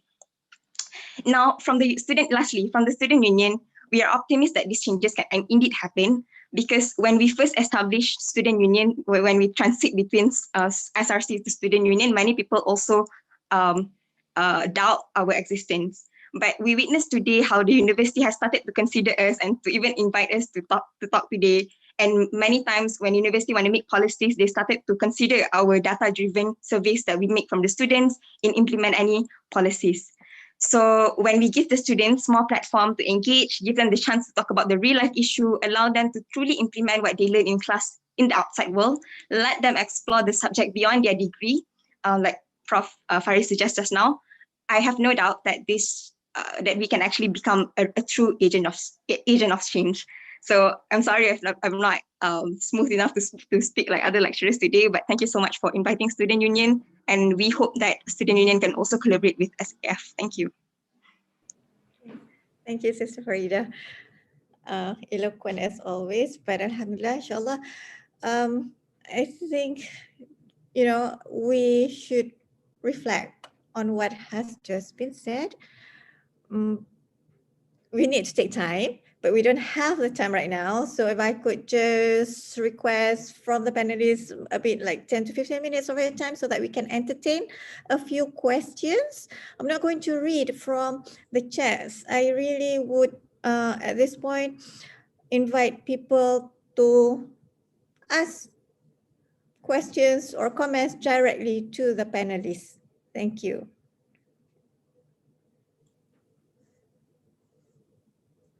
Cepat, ni kita punya Viva session. Who wants to start? Anyone?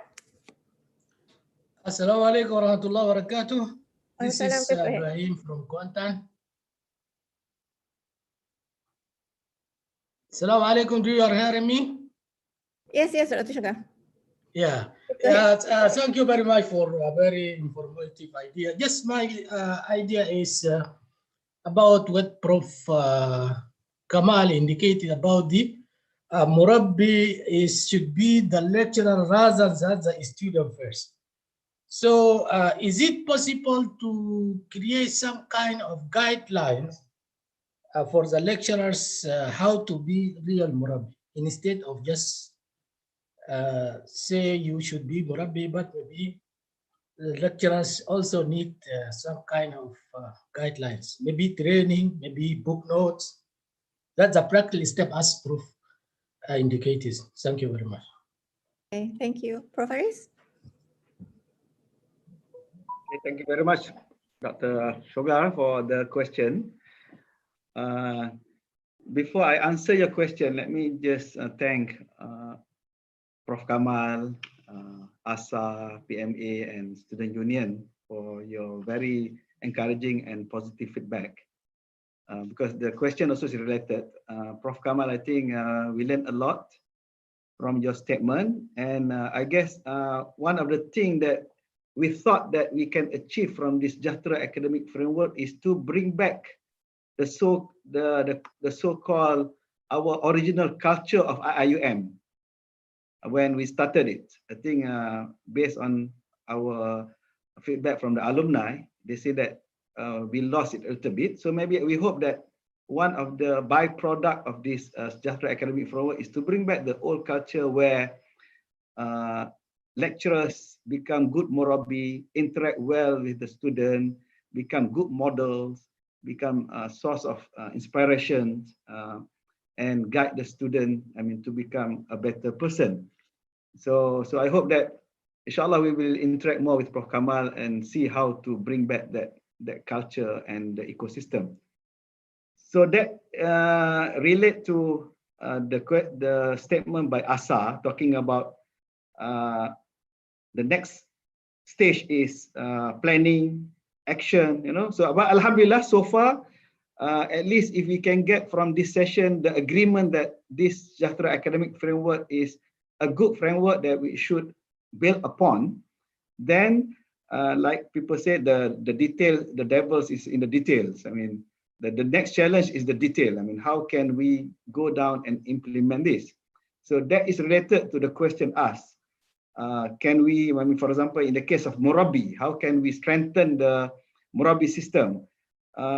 And I think Prof. Kamal mentioned it quite correctly, and Alhamdulillah, I think we are also thinking at our committee level, this issue of Murabbi curriculum, Murabbi guideline, as well as maybe we want to come up with Murabbi certification, as well as I mean, not all, part of the Murabi is the mentor, how to become a good mentor, and if they have proven themselves theoretically as well as practically, then we can certify them as a mentor, that sort of thing. This is talking about the assessment. So we are talking about this. We are thinking about the same line. I mean, especially CPD is CPD as well as centris. I should thank Professor Akmal, centris, and the team, as well as Professor Nolida, the CPD, and the team. I think we are working together to come up with a Murabi module that, of course, it will be a refreshing training for senior people like us, and it will be a good training for the young people who will be joining the university.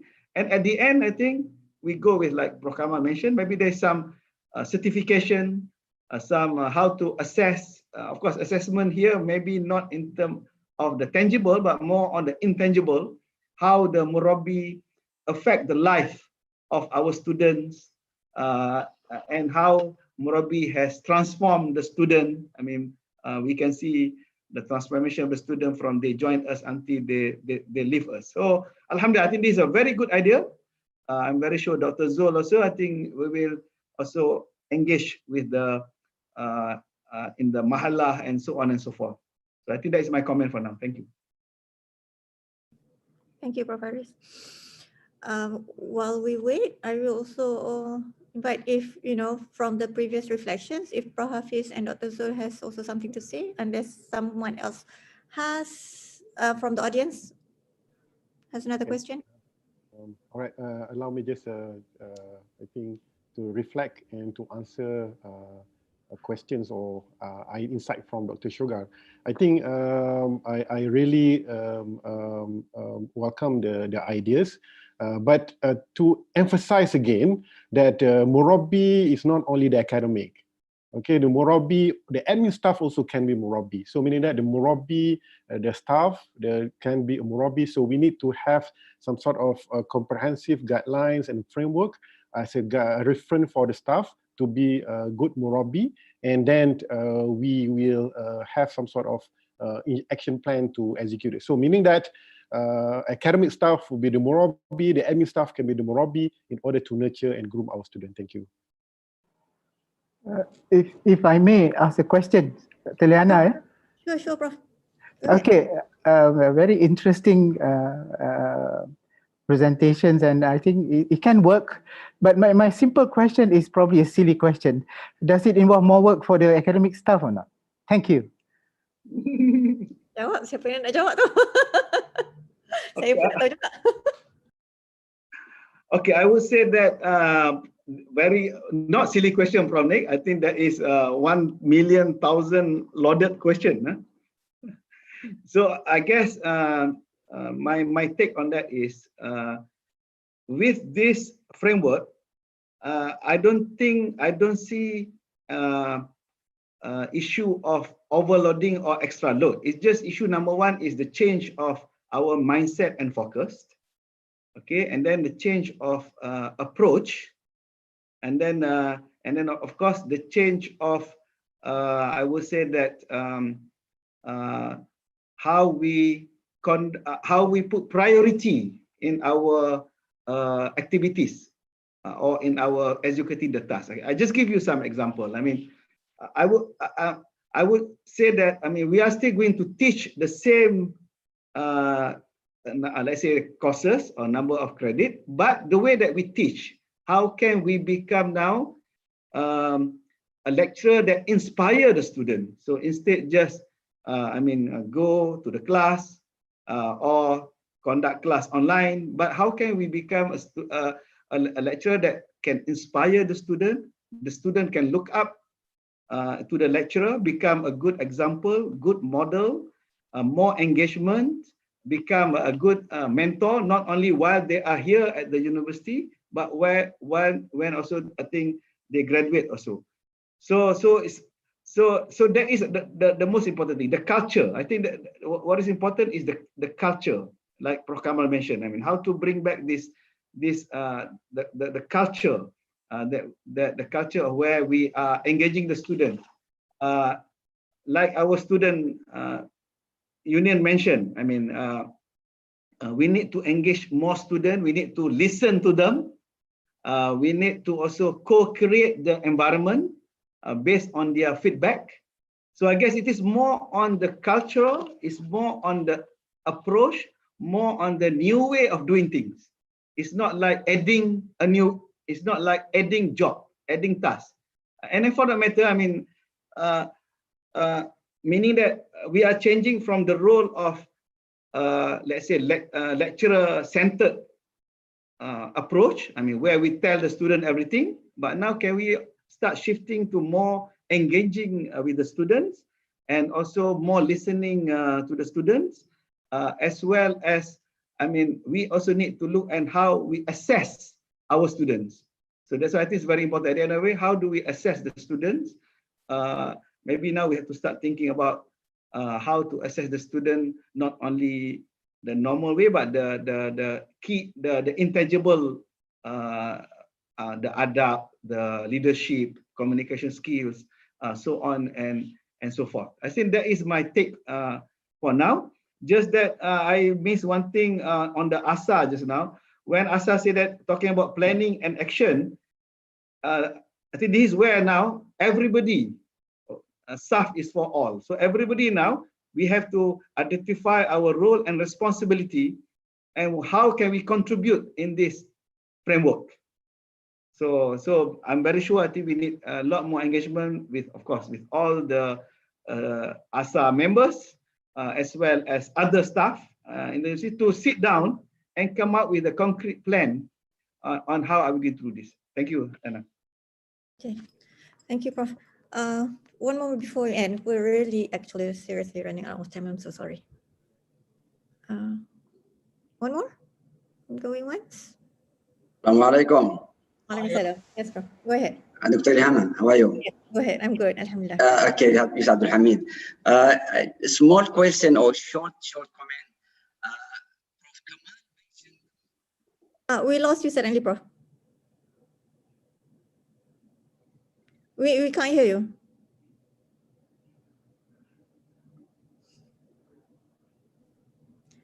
Dia tak on mute. Assalamualaikum warahmatullahi wabarakatuh. All right. Okay, Dr. Yasir, please go ahead. Okay. So since Dr. Hamid lost the connection, probably I could ask one question related to SAF and the definition of the term that we use in SAF. If just now Dr. Zul said in SAF there's 11 times we use Murabi, but in SAF as well there's 12 times we use the word stakeholder. And stakeholder has been there and have been there when we make a decision, when we make planning, stakeholder will be there, and we have to basically somehow bend to follow what the stakeholder have to say. So I couldn't find the definition, the correct definition or the specific definition on how SAF tell us how to deal with stakeholder. Okay, which one comes first? Is it the principle of SAF, or is it the stakeholder decision or stakeholder request? Because this would relate to what the students just now said. When discussing in class, can we discuss something that's the stakeholder that we assume to be our stakeholder wants or not, and etc.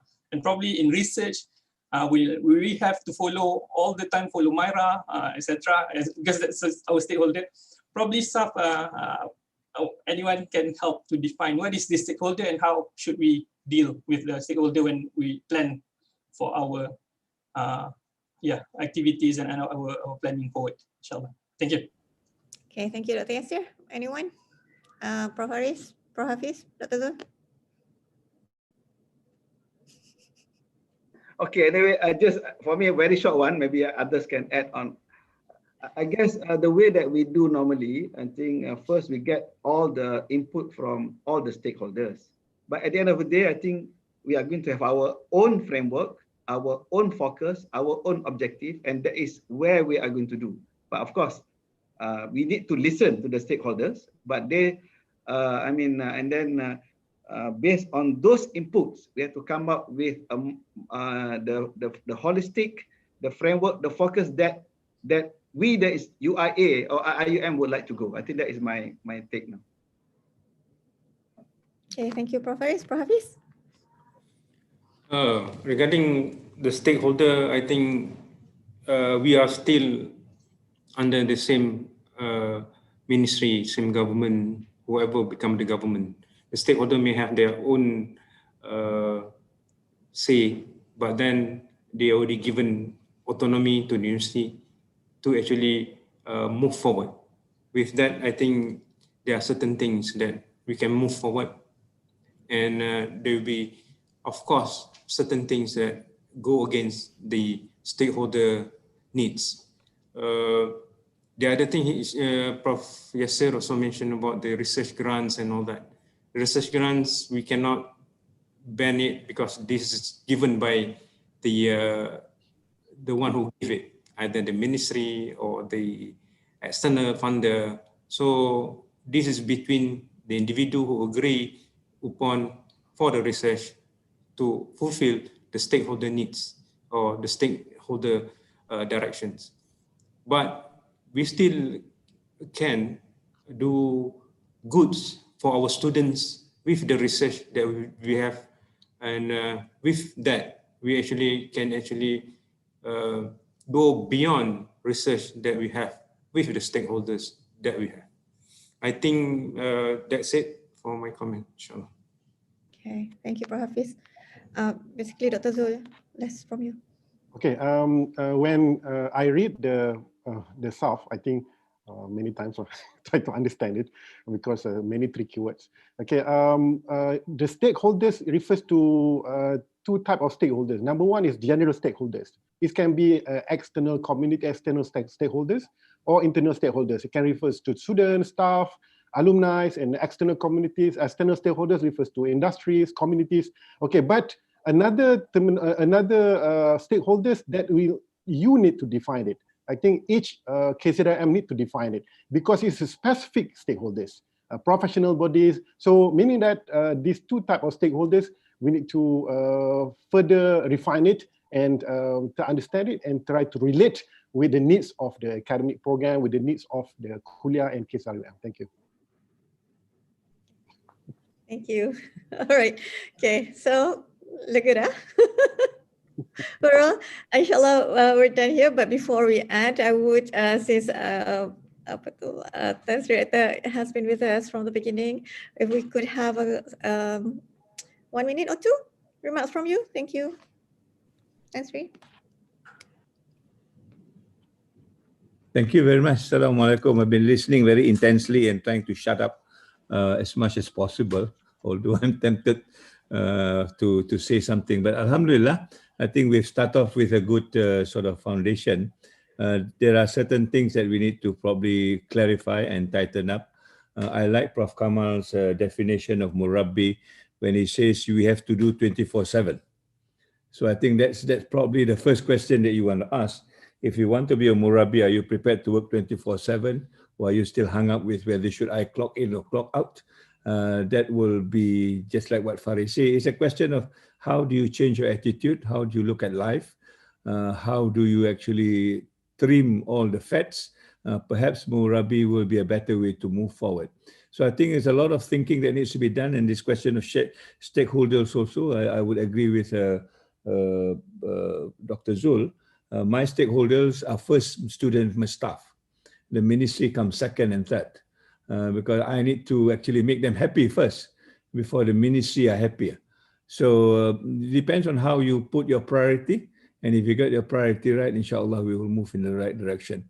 So we have a lot more to discuss, and I think it's a good starting point. But Liana, I need to share something with you in terms of the definition of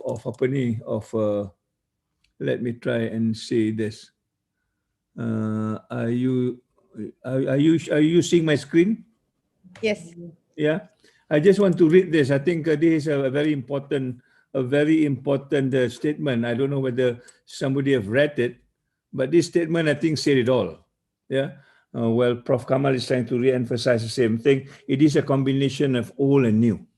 In other words, we are not here trying to reshape a new university. We are trying to bring back what was good from the university, but also the university needs to plug into what is real in the world today. In terms of, for example, if you talk about the migration population, most of them are Muslims. What do we do with them? Do we just keep quiet and say it's not part of the university's mission, and therefore we don't do anything about it? So I think where is old and where is new is a question that I want to put back into the discussion.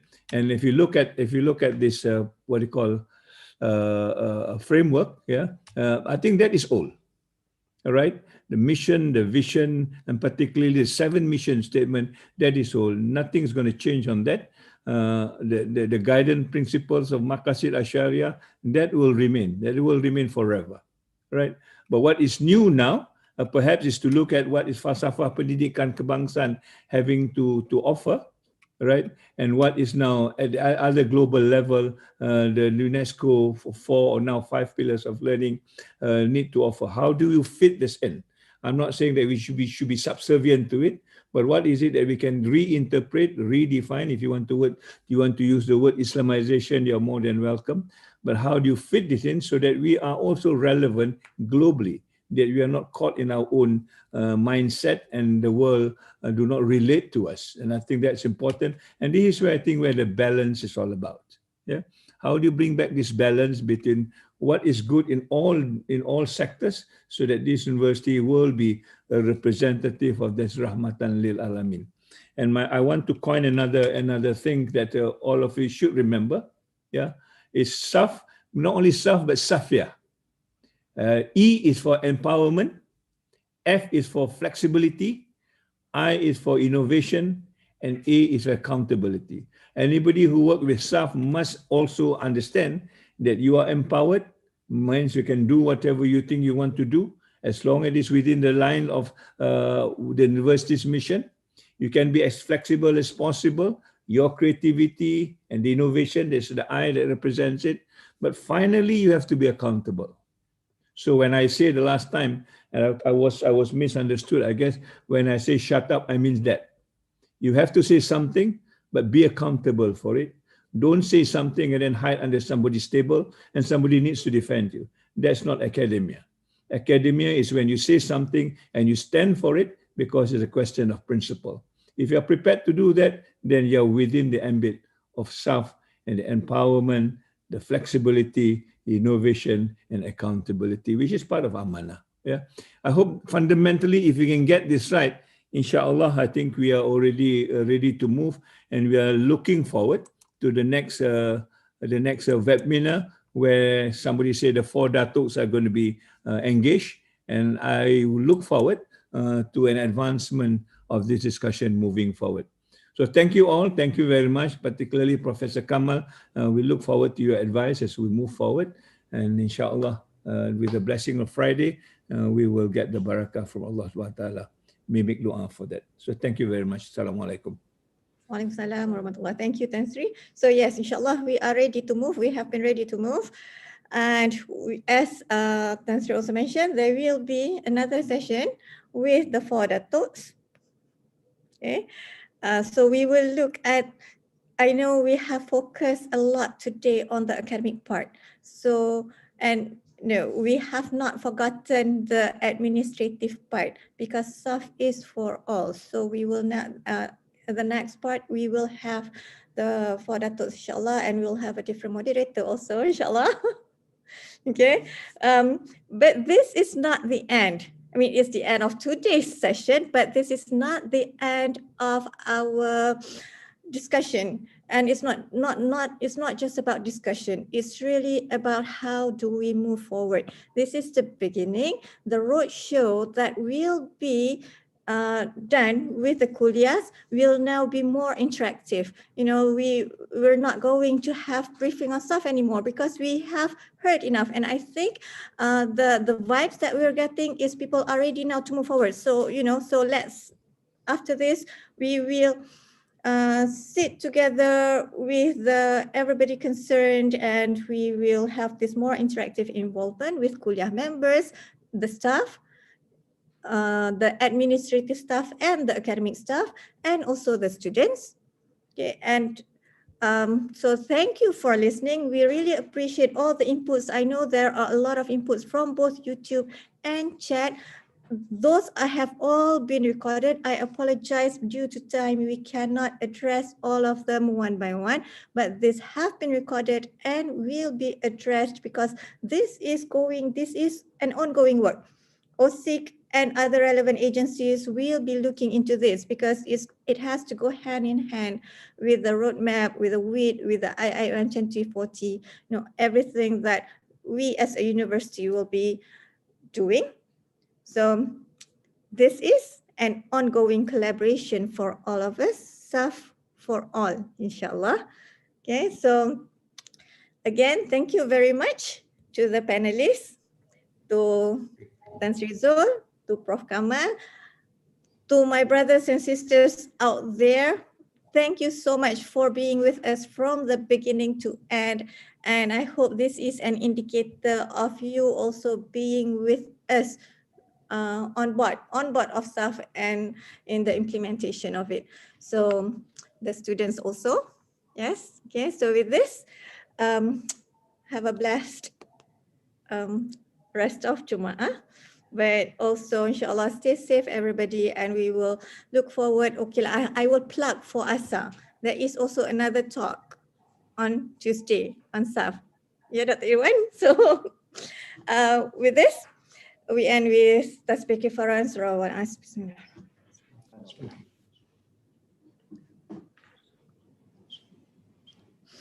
Assalamualaikum warahmatullahi wabarakatuh. Waalaikumsalam warahmatullahi wabarakatuh. Assalamualaikum warahmatullahi wabarakatuh. Thank you. Thank you. Thank you, Dr. Diana. Thank you very much. Thank you very much.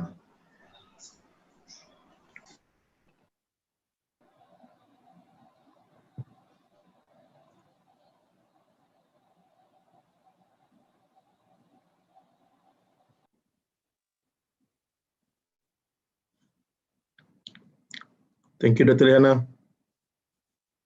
Thank you, Ijat. Tak sempat nak share video. It's okay.